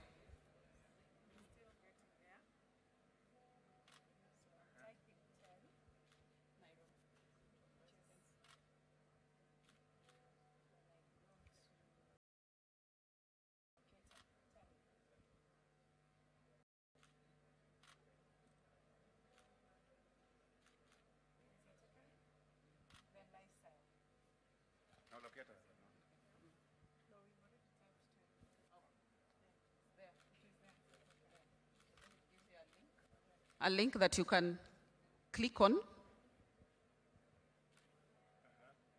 It tells you what facilities are next to you, that then you can go to access services. So those are the services, and they tell you how far it is. I can see on the side. They give you the distance. Okay. So, Waziri and your team, what is very important to the ordinary person, pale nyumbani, ni kujua our community health promoters, yeah? What kind of service are they going to offer? And the data they collect from citizens, how have you made it possible for that data to be aggregated so that we can know what is the prevailing, disease burden situation in every part of Kenya? Thank you, Your Excellency. The community health promoters have a gadget. On that gadget, we have an app. The gadget will be supplied by the government of Kenya. By the government of Kenya, Your Excellency. Over 100,000 community health promoters, each will have a gadget. That gadget has an application, the EKS. Besides that, Your Excellency, each community health promoter has a kit. Inside that kit, they have basic first aid. They equally have those things that they can use to check the temperatures, to check the blood pressure of each member of the individual household. They will collect that data through the EKS application. Let's go to EKS. And on the EKS application, Your Excellency, are you able to open it live, the EKS? That after they collect that data on EKS, we able to have access, because it then reports to the National Health Record Services through the code that I explained previously. And from the national level, Your Excellency, we are able even to tell how many times a community health promoter has visited a household. If they have not visited, we are able to tell from the EKS from the national level. Then, together with the counties, we are able to redirect them and tell them that this community health promoter hasn't visited. You see, like here, Your Excellency, it is showing that they visited a household that has mother and newborn, and they are in 2 days' time, they should be visited. This one here was not visited. Jane Kamau, these are household. They ought to have gone, but they did not go. They were due yesterday. So this application, Your Excellency, it is able to assist us to monitor the performance of community health promoters. Very good. And based on the data that they are collecting here, you can see, we can generate reports now. Very good. And based on these reports, then we can even tell what is the prevalence of disease in certain parts of the country. We use it for the national decision making in terms of where should we focus on specialists, where should we focus on the health products to procure. Okay. Waziri, one more question. Yes, sir. You know the big problem we've always had with health commodities and KEMSA. Yes. How is this process of digitization, which we discussed, how will this process of digitization assist us to get rid of the challenges we have at KEMSA? Thank you, Your Excellency. Now, on this core, Your Excellency, we have point of care. Point of care, they are recording what is happening at each level. For example, if a pharmaceutical drug is being dispensed, paracetamol at each level, it is visible here on the digital system. When it is being dispensed here, the person at the end, HPT supplier, that is KEMSA, they are able to see that this drug is going down. So then it assists them in their operations to ensure that then they reorder and restock on that. On the other end of KEMSA, Your Excellency, are the manufacturers and vendors, that they are able then to monitor stocks within here. So what this system is doing, Your Excellency, it is removing the brokers that were in between. In terms of, what they were doing is just to increase the cost of products. So now with this system, it cuts out, because KEMSA has visibility of usage of the products on this end, and on this side, they have control because they have communication with the suppliers and the manufacturers of the items, Your Excellency. Similarly, Your Excellency, this system, it eliminates all the issues that we have had regarding claims at NHIF, because we have an electronic claims management system here. When this patient is going through all the services, information is being collected. So now you cannot introduce a fake patient in between, neither can you introduce a fake service in between, because we have an itemized invoice being managed with an electronic claims management system. Wonderful. Thank you, Your Excellency. Thank you very much. Thank you, Your Excellency. Welcome to the Minister of ICT. Welcome, Your Excellency. This is the Ministry of ICT. Here we want to espouse how we are leveraging on ICT to deliver the entire government development agenda, Your Excellency. You are aware that in your government's bottom-up economic transformation agenda, the digital superhighway is a standalone thematic area because it is an enabler to all facets of what we want to do and also a critical success factor moving forward. So we will illustrate how far we have gone in the delivery of digital infrastructure, where we have the establishment and operationalization of the 25,000 free Wi-Fi hotspots, the 1,450 village digital hubs, the rollout of the 100,000 kilometers of fiber, the setting up of the data centers, and then how, through the Office of the Data Commissioner, we are coming up with an elaborate risk mitigation framework that ensures both data privacy and data security. On the flip side of it, Your Excellency, with that infrastructure in place, we are also going to illustrate how we are leveraging on ICT to move away from the traditional way of doing business to e-commerce. We will also illustrate how we are facilitating optimal exploitation of the potential of the creative industry through our studio Mashinani, which is domiciled within the Kenya Broadcasting Corporation. We will also illustrate, Your Excellency, how through ICT we are facilitating virtual registration of journalists through the Media Council of Kenya. So we'll start with PS Professor Kisangani to illustrate what we have here with respect to e-commerce. Thank you, Your Excellency. Our journey has been a long one from this booth. I'm sure you used it one time. As you are calling, people are still queuing to pick it. But you can see we have moved even in terms of the post offices. We are no longer using, some services are not going through this because they are digital. You can deliver letters through the courier services. But as you can see from this illustration, Post Office has already done 772 services, passports delivered through this procedure, and we can still do other things in agriculture, and so long as you just make your order, you can make your order and pay, and the poster can deliver even to the last mile. So that's where we are, and we are no longer storing money in boxes and strong rooms. Now we can use the digital transformation to do that.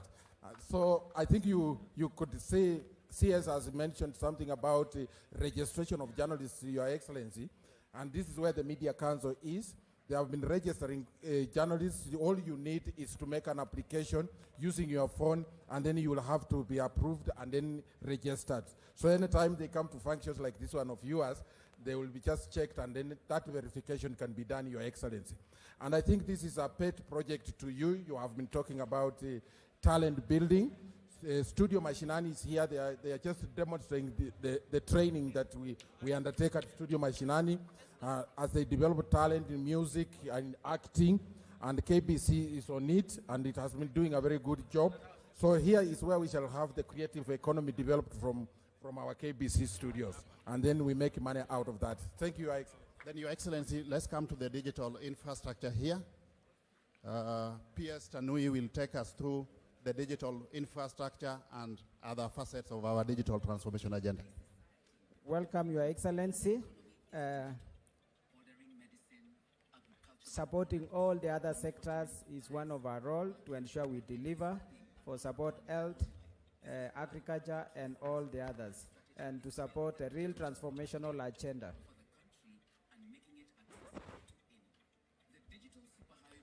This, we are building the infrastructure across the country, the 100,000 kilometers. We have identified all the points that we are going to deploy.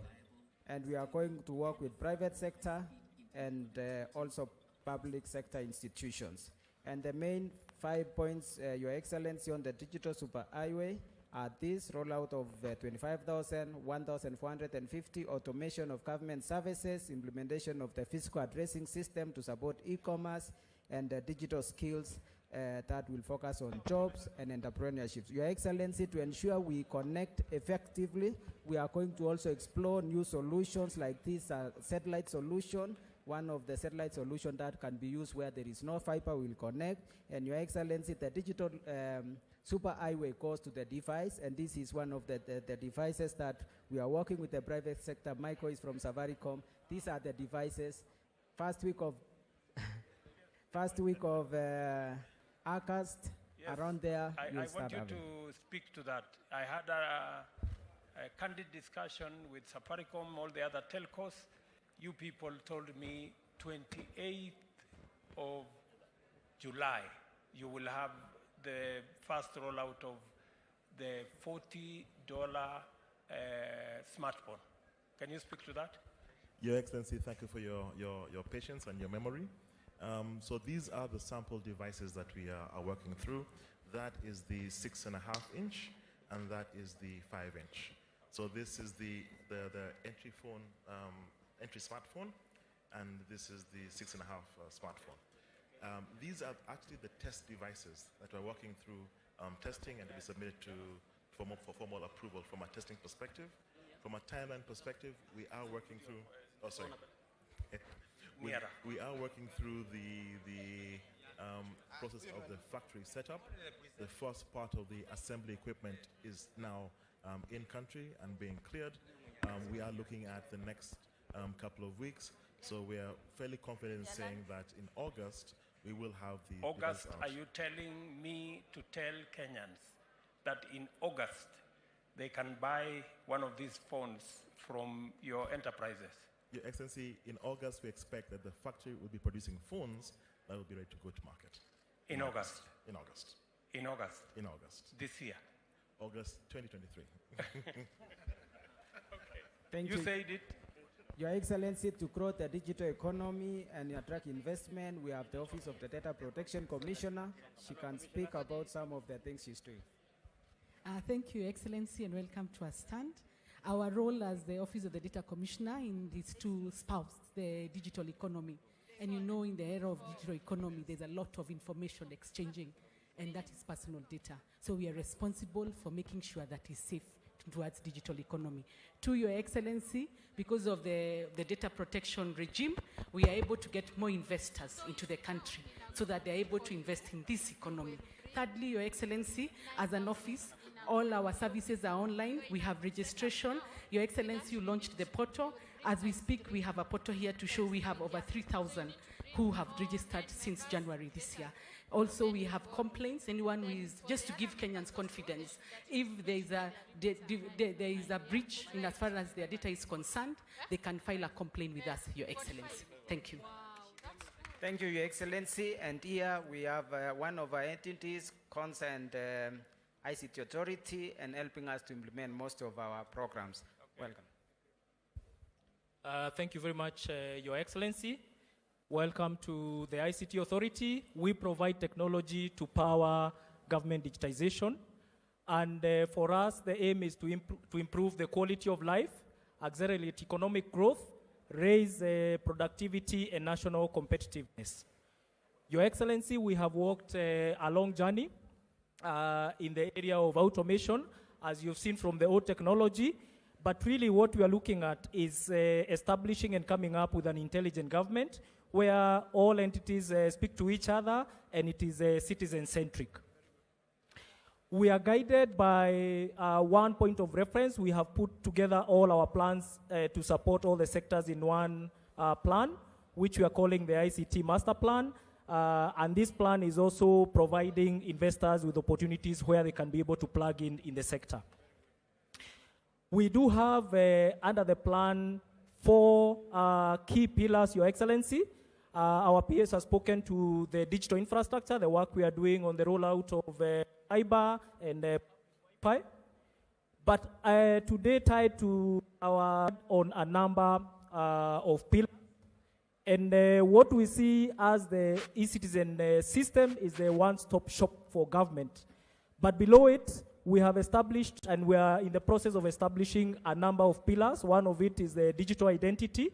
Then we are also supporting all the government agencies in automation of their records and digitization of those records, and then also providing the government systems which will then help operationalize the digitization.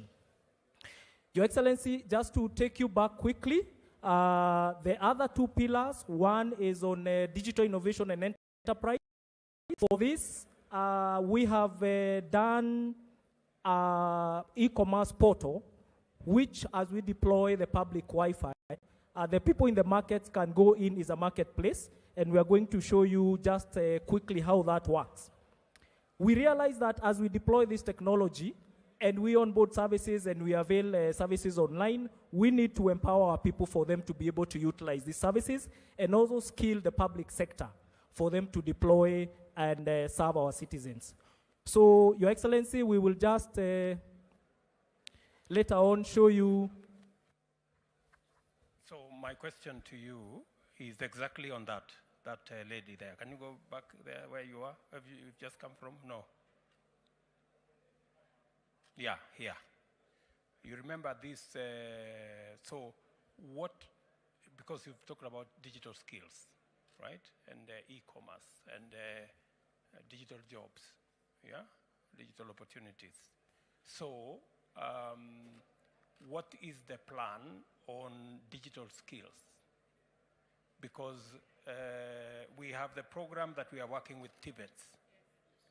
We have asked our members of parliament to work with you at the ICT to establish digital hubs. Yes, Your Excellency. Or ICT hubs. Yes. 1,450, one in every ward. Yes, and I am happy that members of parliament have agreed, and they are already working on the legislation to enable CDF to be deployed in that.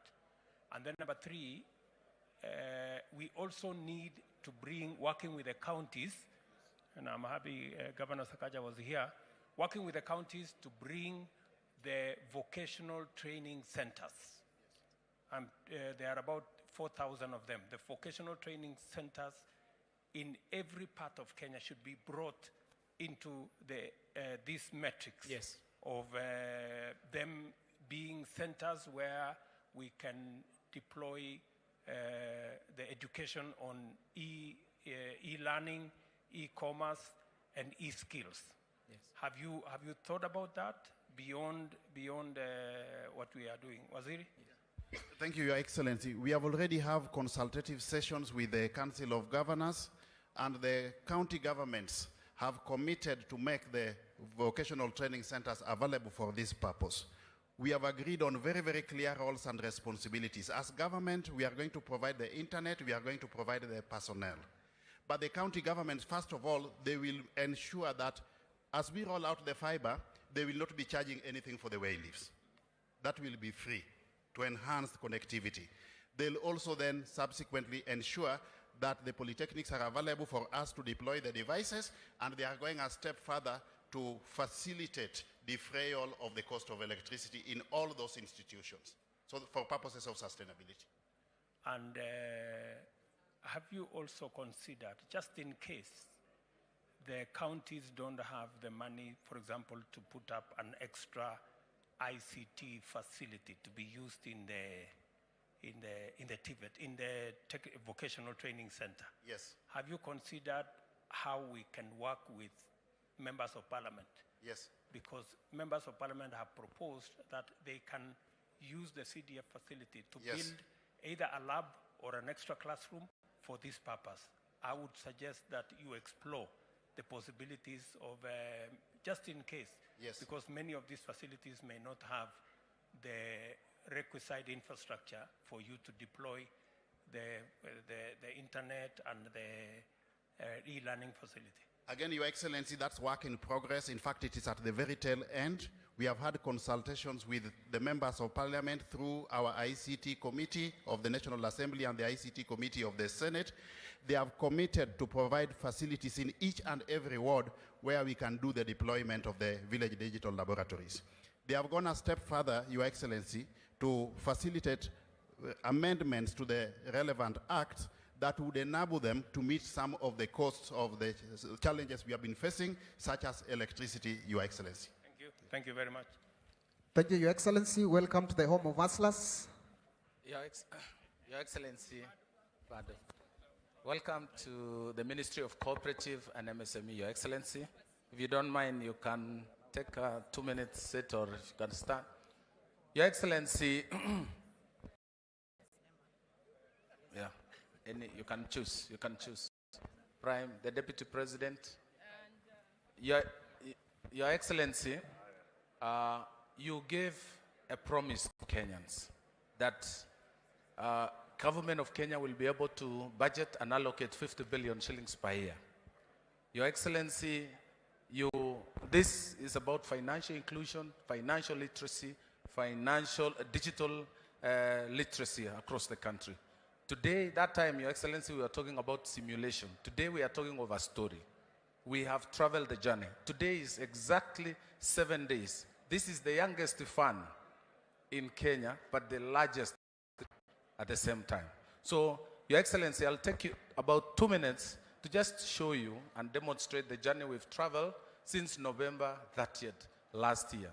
Your Excellency, to access this fund, you go to a USSD code, *254, and then that takes you to the page of the Hustler Fund. Your Excellency, this is the journey we've traveled. The first product is personal loan product. You can see from here, in December, in November, that one day, we recorded 410,000 subscribers. In December, we recorded 16.1 million subscribers. Over time, this month of June, 210,000 were subscribers. In total, Your Excellency, we have been able to register borrowers. 17.2 of those 20.56 are borrowing currently under personal loan. Now, these are the features and the statistics that we are generating from that data. Gender distribution. The men are 53%, women 47%. And I think that's about training. We need to do training because I believe women are could be the biggest beneficiaries. Look at the phone type.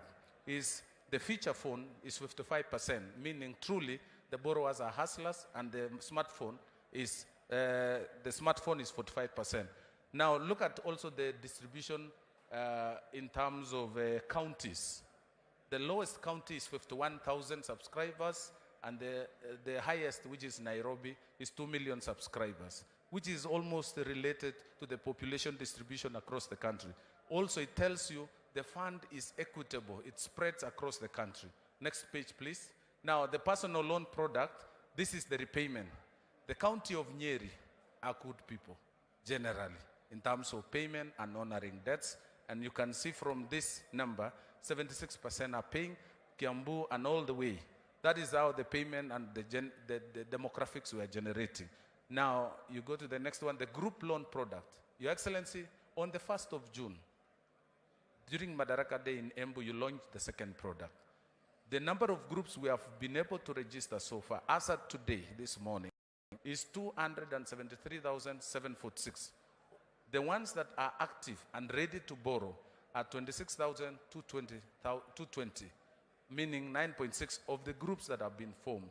The average, the number of members is approximately 1 million who have borrowed. Now, the ones who have been approved is 6.7, the one undergoing approval is 333.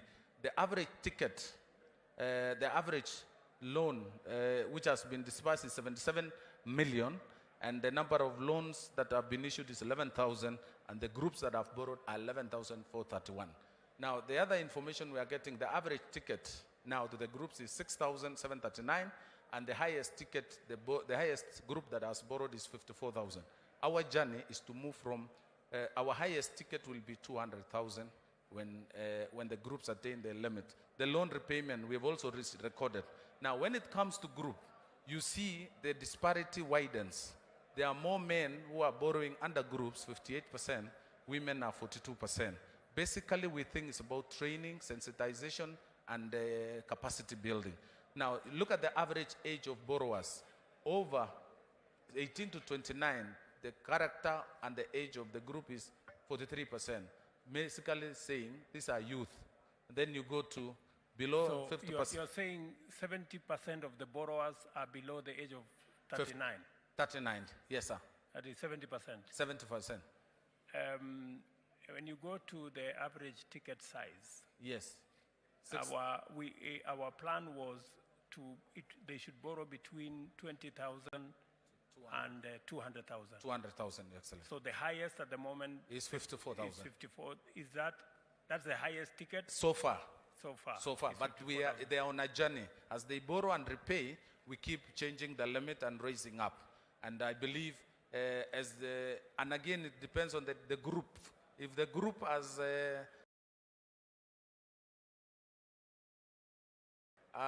main high, so the average of the members gives you the limit for that group. So let's go to the next page, please. So registration and formalization, you see we have this e-certificate is part of onboarding, and there is a graduation we are building and partnership we are forming. If you allow me, let me allow the PS to just take us through the formalization and partnership.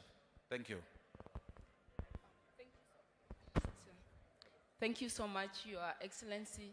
This has proven to be the most productive digital financing product across the globe.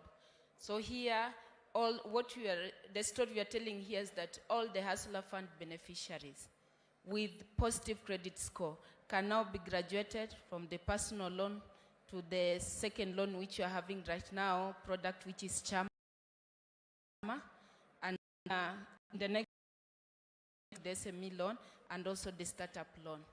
But again, there is an opportunity now to graduate them based on their positive to the Youth Enterprise Fund loan, to Wezo Fund, and also for those ones who are interested in borrowing loans to invest in the manufacturing sector to the level of 20 million shillings, they can also access through KIE without necessarily providing collaterals, because now we are building a culture of credit score. Let's move on. And again, through this product, we've been having conversation with a development partner. The financing gap in Kenya, as far as MSME is concerned, is 20 billion USD. And now they are willing to take on board all the Hustler Fund beneficiaries, the 20+ million Kenyans who have subscribed through that and have registered credit score. We scaled them up so that they can move from micro, small, medium, and eventually to large enterprises. So far we have commitments, we have commitment from the World Bank. We are working on the 3 programs with them, which will benefit the Hustler Fund beneficiaries who have positive credit score. We have KFW, who have put in 3 billion Kenyan shillings to support entrepreneurship development, again, of the Hustler Fund beneficiaries. We have ADB, JICA, EU, and many other partners coming on board. And also, we've had expression from the commercial banks, including KCB. In fact, KCB were asking us, when can we start lending to these 7 million regular borrowers of the Hustler Fund? And we are working out there. We are nurturing a culture of credit score. As you know, we didn't have that culture. Already the 7 million Kenyans who had been listed in the credit bureau have now successfully been rehabilitated, and now they can be integrated back to the economy. We're also working with the private sector to create a reliable credit score based on alternative data driven by opportunities. For example, those who are investing in our priority value chains, dairy, leather, building and construction, can now have a metric that can support them to access higher. And Your Excellency, here we are promoting a saving and investment culture. I didn't see you with your phone because you were first Hustler Fund beneficiary. You would have checked your saving balance.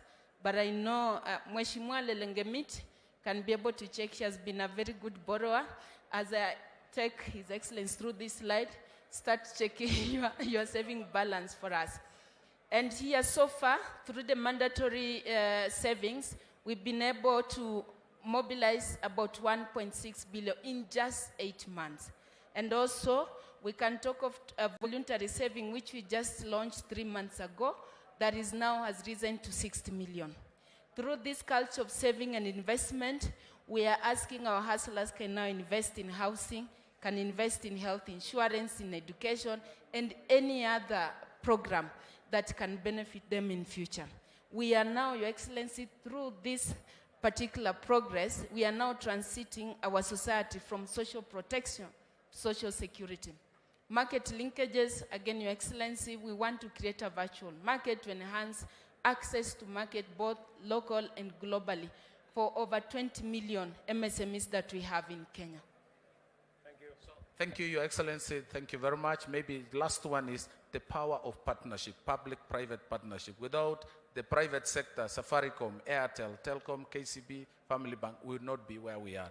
So we are showcasing the power of public-private partnership. And that platform we are creating will create e-commerce. 20 million people can create a powerful e-commerce.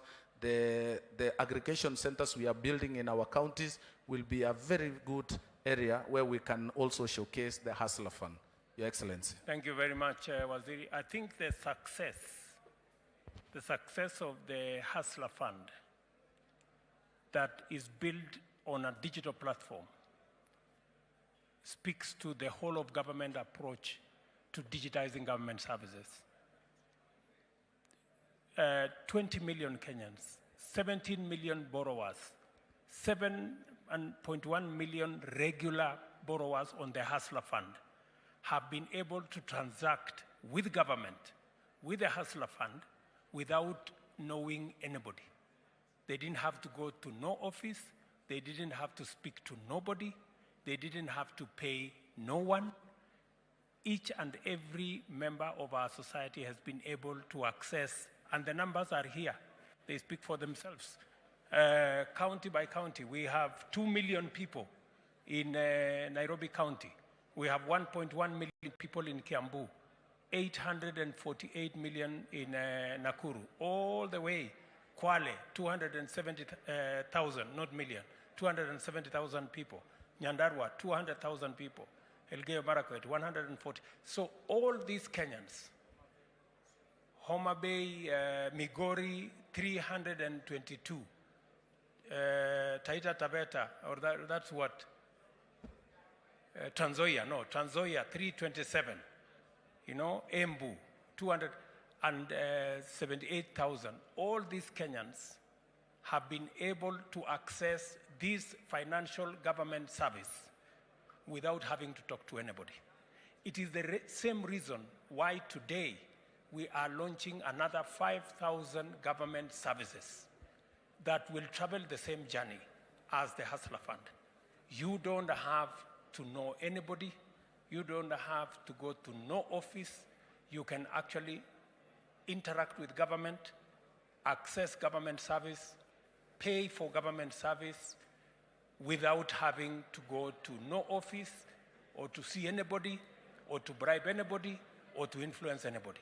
That is the kind of government we are building. On a digital platform, using technology, we can make government efficient, we can get government effective, and we can make government accountable.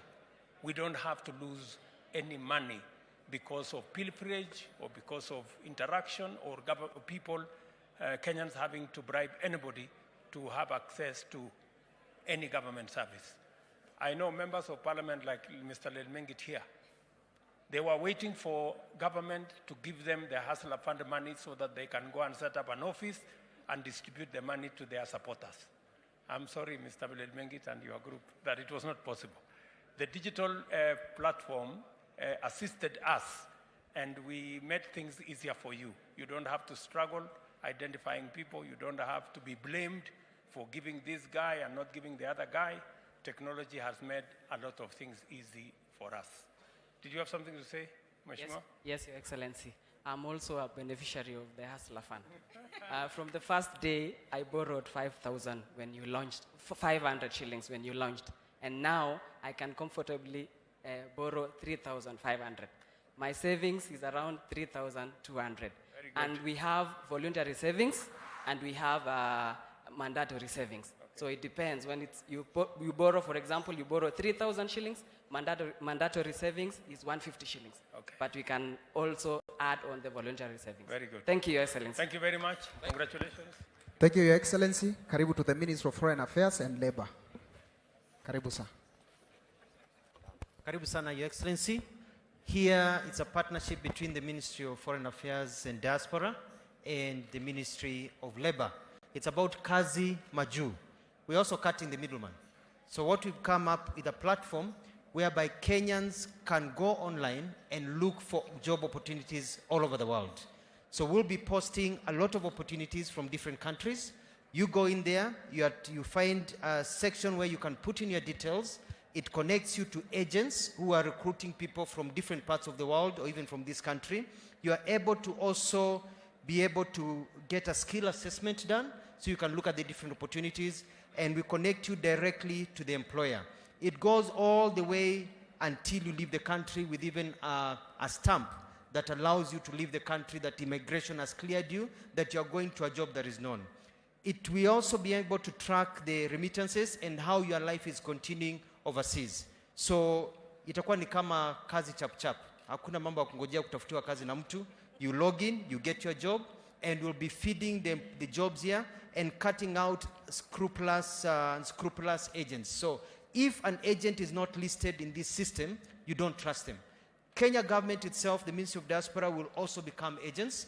We are forming teams that will be going out in the different parts of the world looking for jobs and uploading them so that Kenyans can also apply for those jobs that have been sought out by the Kenyan government.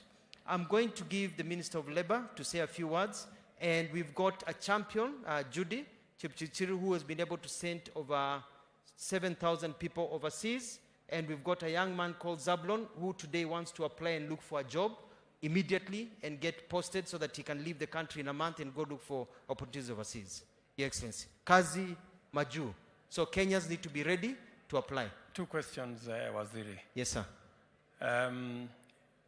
I asked you and your colleague in Ministry of Labor to work on bilateral labor agreements so that we can have a framework where Kenyans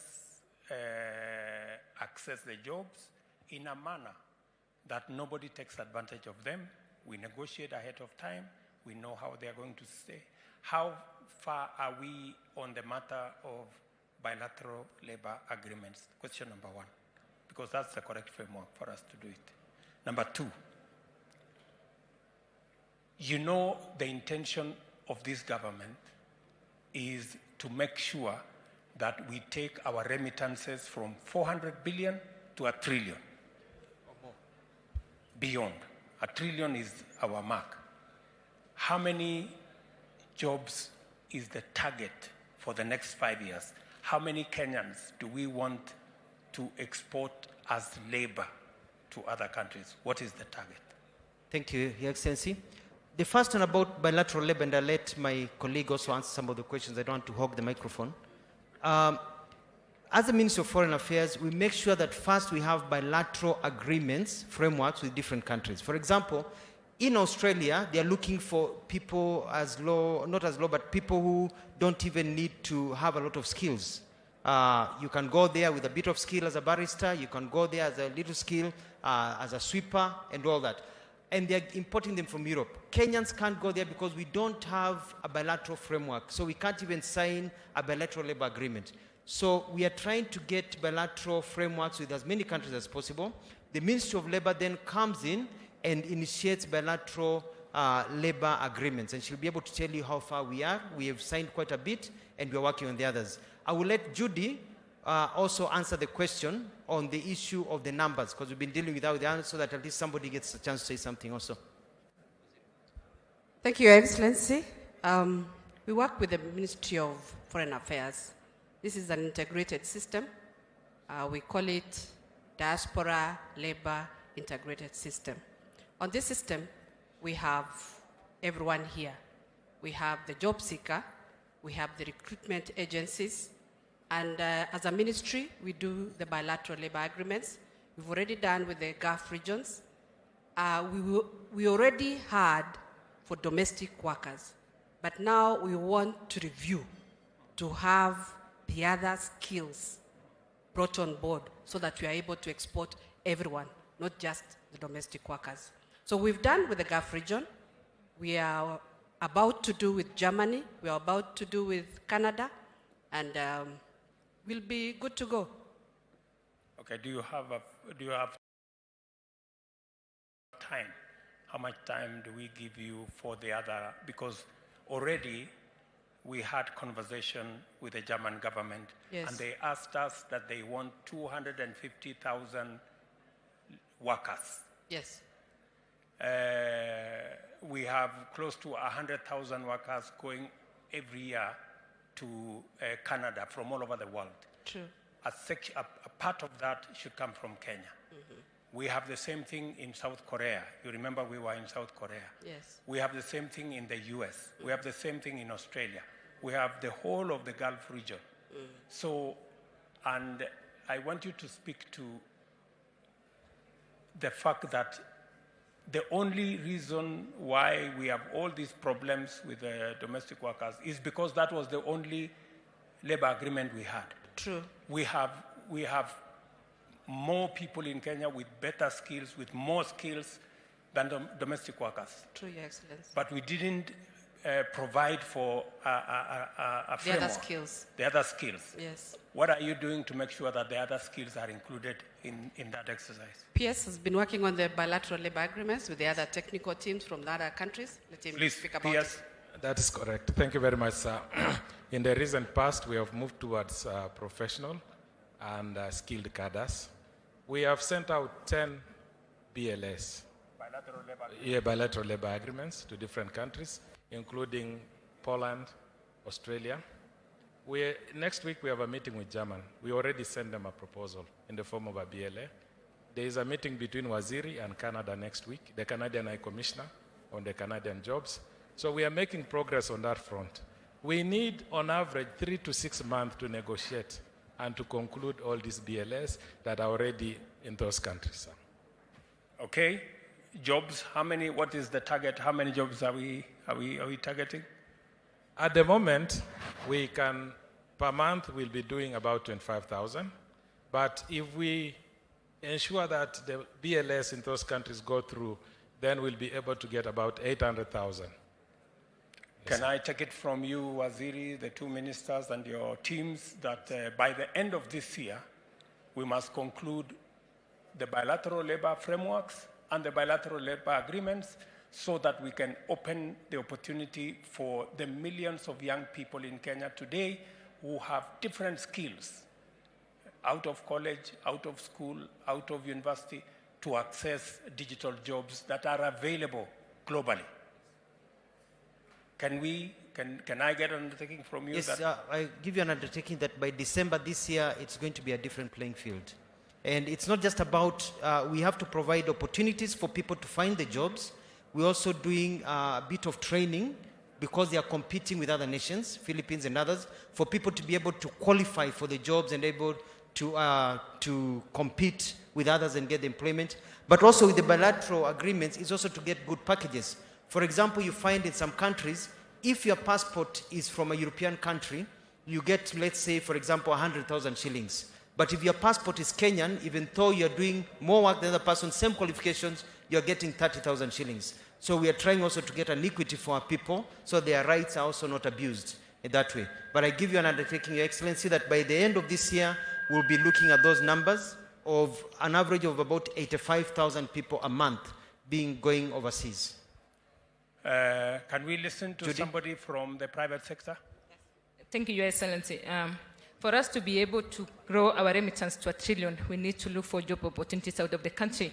And we do have a plan that we've laid down on the strategies on these jobs, how the projections has to come out so that we achieve. And we gave you a proposal that for the ceiling 2023-2024, we are looking forward to create 1 million jobs so that for us to be able to grow our remittance. And we have the framework that we've started as agents, and we are working with the ministry so that we achieve that. Thank you. What do you need to do? You are among the agents who are scouting for these jobs, right? Yes. Now, what has been the problem in the past between the agents, the government of Kenya, the jobs, and the other countries? And how have we addressed it over the last couple of months? Thank you, Your Excellency. The problem that we had before is because the government was working in silos, where they were working and having information on their own, and the agents were on their own. But now, the recent few days that we've come together, we are working as a team, whereby the ministries sent us the information to where we are able to move. And we are on this other end telling the government where we need to look for jobs. Yep. So there is now a collaboration. Under Yes. the framework, we said, what was that framework we called it? Foreign employment? Labor Export Acceleration Team. Labor that you are Export Acceleration Team. Yes, thank you. To make sure that we bring together the agents and the opportunities they have access to, and make sure that government facilitates yes. The skills, to identify where the skills are, connect them with the jobs, and be able to export labor. Is Yes. that correct? Yes. Very good. Thank you so very much. much. Thank you. Thank you. Thank you, Your Excellency. Thank you, Excellency. Karibu to Visa, Your Excellency. This is Visa, Your Excellency. This beautiful lady is going to take you through. Your Excellency, welcome to the Visa stand. My name is Eva, and I look after the visa business in Kenya. First, congratulations on enabling over 5,000 services on eCitizen. We didn't think it was going to happen, but we're here today, so congratulations for that. But over and above that, we are a partner of eCitizen. We are powering the eCitizen platform through our secure payment gateway, CyberSource, that makes it possible for cardholders, whether locally or internationally, to pay for government services online. But as we are part of this transition journey, we are working with the Directorate of eCitizen to enable technology, to provide financial resources that will help create awareness, that will help create thought leadership, that will help advance the platform so that there is more access, and it's an engaging platform for the government to engage with the citizens. But the other thing, and I want to just take a minute of your time to talk about, is what Visa has done. As Gava goes mkononi, Visa has also gone mkononi. So we are now making it possible for hustlers to accept digital payments on their mobile phone. And that's what I want to take a minute to show you how we're doing it. Because if they can't collect, if they can pay if they can sell digitally, then they can pay for government services. Yeah.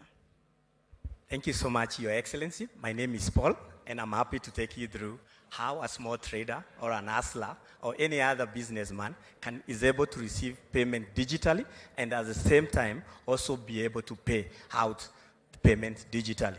So initially, we used to have a challenge whereby I needed to have a separate device for me to accept Visa transactions. But right now, what we've done, and it's been a journey, is all what you need is your phone. So as long as I have a smartphone, I can have the payment capability in my phone. Now with that, it will enable my customers, whether I'm a mama boga, or I'm selling a shop like this one, and people are buying sodas and bread, they'll be able to pay digitally on my phone. And then when I receive the payment, I'll be able also to make my payment, either to my suppliers and other payment. So for example, thank you so much, Your Excellency. For example, if I'm in this shop here and you're buying bread and let's say some soda and some water, then I'll just go to my phone It is just a normal phone. I'm using actually my own phone, and I'll be able to do a Visa transaction. Assuming the items you've picked are for 450, then I'll be able to charge my card, and I'll be able to receive the money. So I'll receive the money from my card, and then the money will go to my bank account. Thank you. Thank you, Your Excellency. Welcome to Safaricom. The CEO of Safaricom is going to take you through, Your Excellency.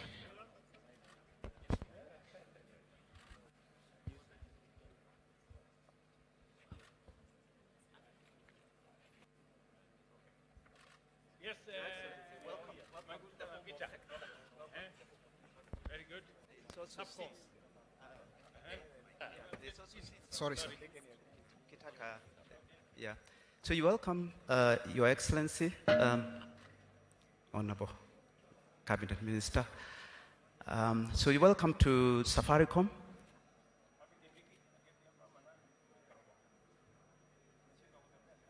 Yeah. So you're in the home of technology. First, I want to congratulate you for the big progress in terms of digitization and going over the milestone of 5,000 transactions, or rather services to the citizens. I still remember in November on 30th when you were sitting asking me a question just before the launch of Hustler Fund, and you asked me the question, Peter, how do you feel? I told you I hope the system will work. So I hope that I can demonstrate we have the capacity, but also it's secure, that it will work. So we are ready to be the platform that fuels and supports the whole digitization. We say it's about driving digital transformation through connectivity, because people have to be connected to the internet, through fintech, which is about payments and also credit, and also IoT and ICT, which is about solutions that allow digitization to work. So I'll start with the fintech side, which is the M-Pesa side. So of course, Safaricom enables real-time payments for government, and that creates transparency, but also from the person who is paying, it is lower cost, they do not have to travel, and we fuel secure transactions on a daily basis. And you've heard from all the rest of the presenters that they rely on M-Pesa in terms of payment. And the fundamental basis of M-Pesa is actually payments. Then we go to credit, which is where Hustler Fund, Women Enterprise Fund, you know, we are already in phase 2, and CS has spoken through the progress that we are making. We are pleased with what we are able to do, and we are looking forward to phase 3 and 4, Your Excellency. The third one is vouchering. We are powering the fertilizer project, which through the Ministry of Agriculture. Both the actual platform, but also the user journey, including the stock management, that is being powered by Safaricom, but also the actual payment. So it's not just the payment, but it's also the platform that allows farmers to claim the subsidy. And remember that they started with how we were using vouchers for refugees. Now we can use them for claiming fertilizer subsidy. We can go to inputs, and we already have 3.2 million bags of fertilizer, which has already been redeemed, worth 11 billion Kenya shillings by registered farmers. We have 489,000 farmers who have already claimed the subsidies. We are also working with other agencies of government, like HELP, the Higher Education Loan Board. So students can actually pay and manage their loans through this, including we are giving them a credit score so that they understand which students are doing the right thing. And the money is actually, we ensure that the money is used for what it is supposed to be used for. So if money is used for, it's supposed to be used for tuition, it goes to tuition. If the rest of the money is open, then the platform actually manages that. The second thing that we wanted to talk to you, Your Excellency, is connectivity. And our commitment is to ensure that everyone has access to the internet, whether it's through mobile and also through the fiber network. I know you have a big plan for the fiberization of the country. We already have 450,000 homes passed through our fiber network, but also our fiber infrastructure that supports our mobile network can be the backbone and also support the work that you are doing in terms of achieving the 100,000 kilometers. In terms of mobile, we are at 97% coverage on 2, 3, and 4G, and now we have launched 5G. We will have 800 sites at the end of this year in terms of 5G. But the most important is to make sure that we don't leave anyone behind. So we work with the ICT ministry through the USF to ensure those areas that are not commercially viable, they are managed through that fund. Now, of course, once you have connectivity, you need devices. And I know this is one thing that we have spoken for a while, and I know you've been updated by the ICT CS. Yes, we will have local production, and I know that you have already been updated, so I won't go through that. But I'll also say we also have funding in terms of pay-as-you-go. We call it Lipa Mdogo Mdogo, where a customer pays 500 shillings deposit, and then 20 shillings off their M-Pesa every day, and they get a phone at the end of the period. And we don't charge a big interest. Our objective is to ensure that the customer has a phone. Because if they do have a phone, then also our services are secured through that phone. On that particular issue, Peter, first, let me say the following, that I very sincerely appreciate the partnership of Safaricom in all the areas you have mentioned. We did the Hustler Fund, and together with the other telcos, you led the way, and we appreciate that system. When I asked you that time, my worry was with a kind of avalanche, the system could have gone either way. But I'm happy that Safaricom has stabilized that system and it's working. On the e-voucher for our farmers, it is something that we have been discussing as government for years. I am very happy that this year, working with you and the other players, we delivered fertilizer to farmers on an e-platform. And all the other achievements we have made together. Two issues, Peter, and I want to, this is a discussion I have had with your Boniface, this man who has been to my office so many times and has been very useful. The smartphone. My good people there from ICT told me that August we will have the $40 smartphone. Is it 4G or 5G enabled? It is it's 4G, 4G. Smartphone, because that's the entry point for proper internet access. Correct. So it will be, can I confirm again to you for the second time that in August we will have a rollout of those smartphones? That is correct, Your Excellency. I can hold you to account on that? Yes, that is correct. And on top of that, yes, you're making things even better. You're telling me that 5,400 Kenyans don't have to pay for it at once. Can they, yes, can they buy that phone, Lipa Mdogo Mdogo style? They can. So they can have the option, yes, of buying through Lipa Mdogo Mdogo. They can buy it cash if they want, yes, but they can also have the option of going through the credit. So this smartphone that will allow many Kenyans to access all these services can be available. They pay down 500 shillings, pay 20 shillings every day, and own the phone finally. That is correct. That's correct. Yeah. Wonderful. So I think that is something we should congratulate you for. Proceed. Oh, I proceed. Thank you, Your Excellency.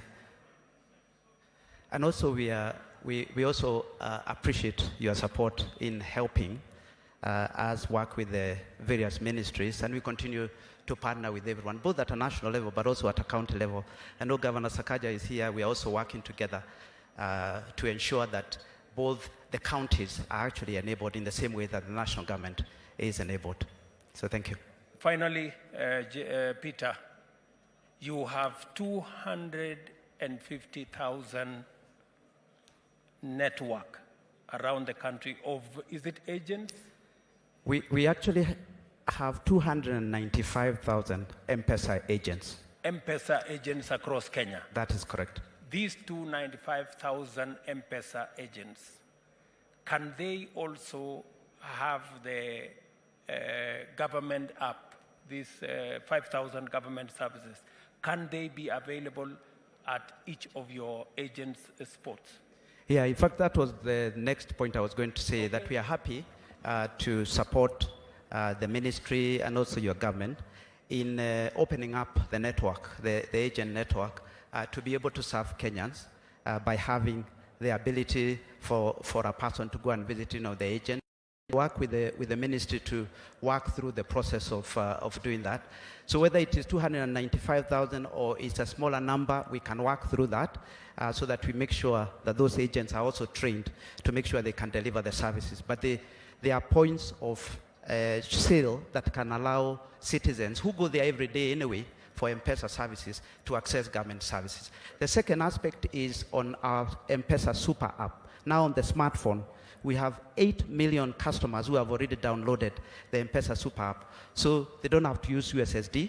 They can actually go to the M-Pesa Super App and access the e-Citizen. So we'll put the e-Citizen as a mini app on the M-Pesa Super App. You can see the Hustler Fund mini app is already there.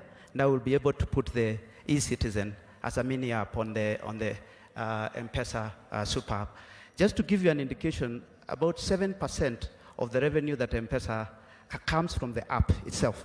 It shows you just how important it is to actually give people smartphones, because they do more with their lives. And you can see they have many other services that they can access, including credit and other lifestyle services. And then the final thing that I want to speak to is on hosting. We host the e-Citizen platform in a secure cloud network for us that is owned by Safaricom, and that is very important. That's why M-Pesa is very stable and reliable. So we host the e-Citizens in a way that is secure. So as we digitize the ecosystem, it's important to emphasize security. And we have one of the best cyber security defense center at Safaricom.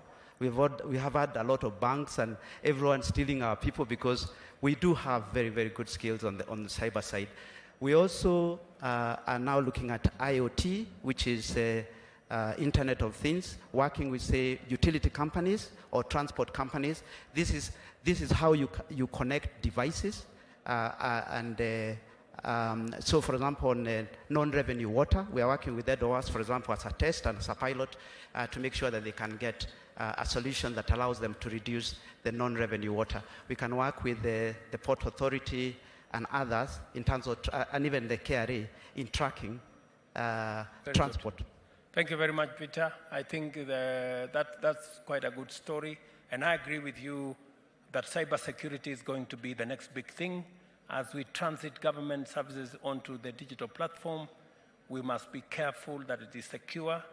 We appreciate what Safaricom is doing, but I've already instructed Waziri here to work with his team to make sure that we have a backup of all the services of government at the DOD, and we have another backup at a secure place, which I have told you where you're going to have several backup facilities, and that because of the sensitivity of this platform, now that the whole of government is moving into that platform, security becomes front and center.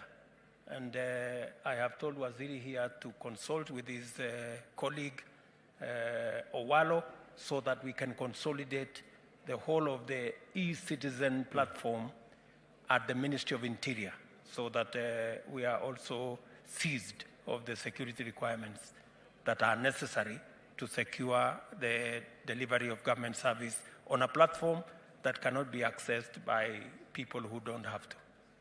That's great, Your Excellency, and we'll continue to work with the team. The final one is the communication itself. So we've worked with PHB Talk and the rest of the team in terms of coming up with the comms And you've talked about the channels that we can enable, including the communication. We are experts in driving brand. You know what we did with Hustler Fund. We can also support on this, and very, very happy to be involved. Thank you, Asante sana, Peter. Your Thank you very Excellency. much.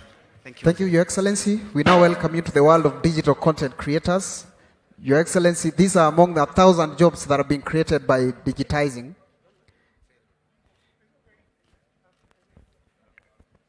Your Excellency, karibu sana. This here is Phil. He's a top film content creator, and he has an online radio show that is live already, Your Excellency. Ukiingia hapo sasa utakuwa live kwa studio akuuliza maswali mbili.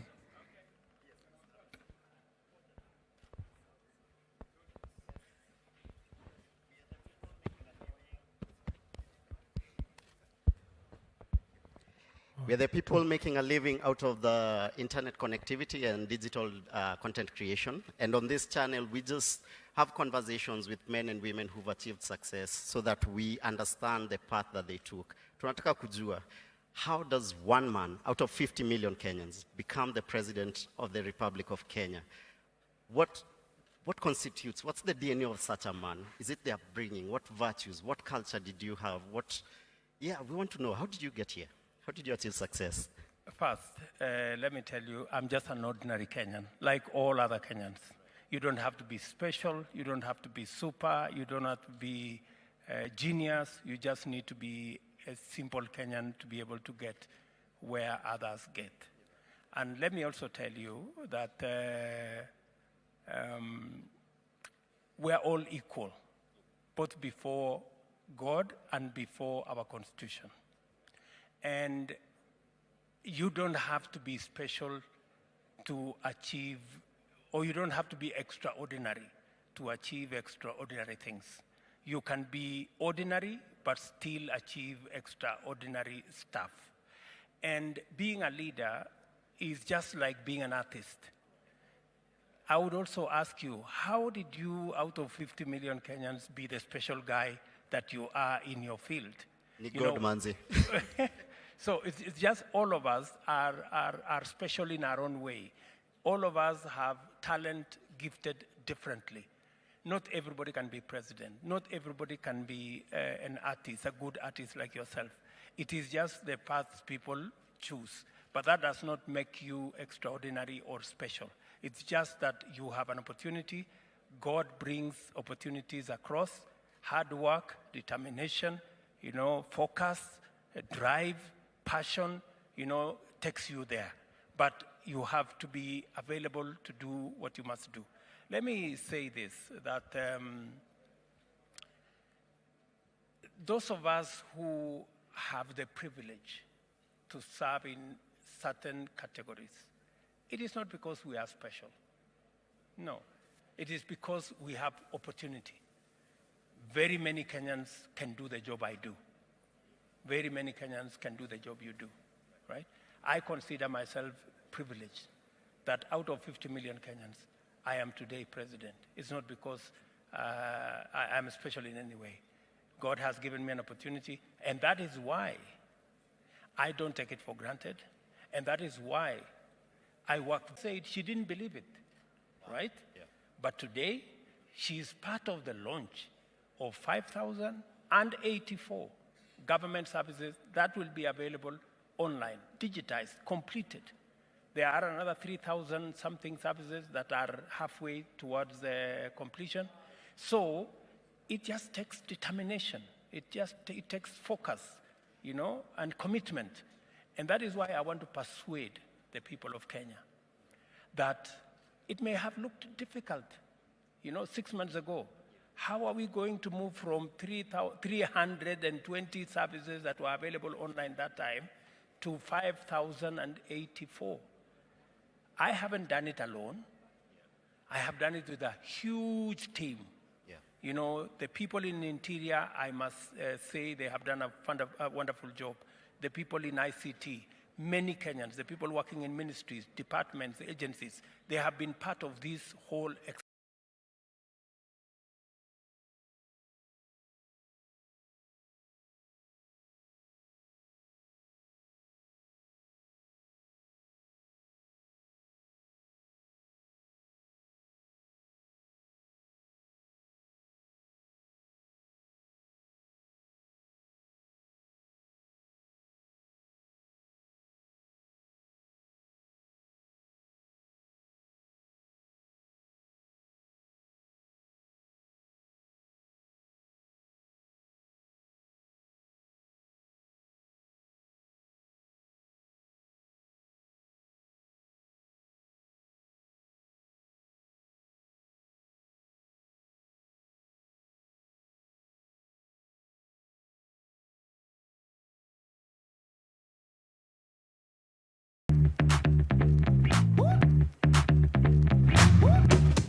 Beko, top 3 brand in Europe. Welcome to the final hour of the Situation Room this Thursday.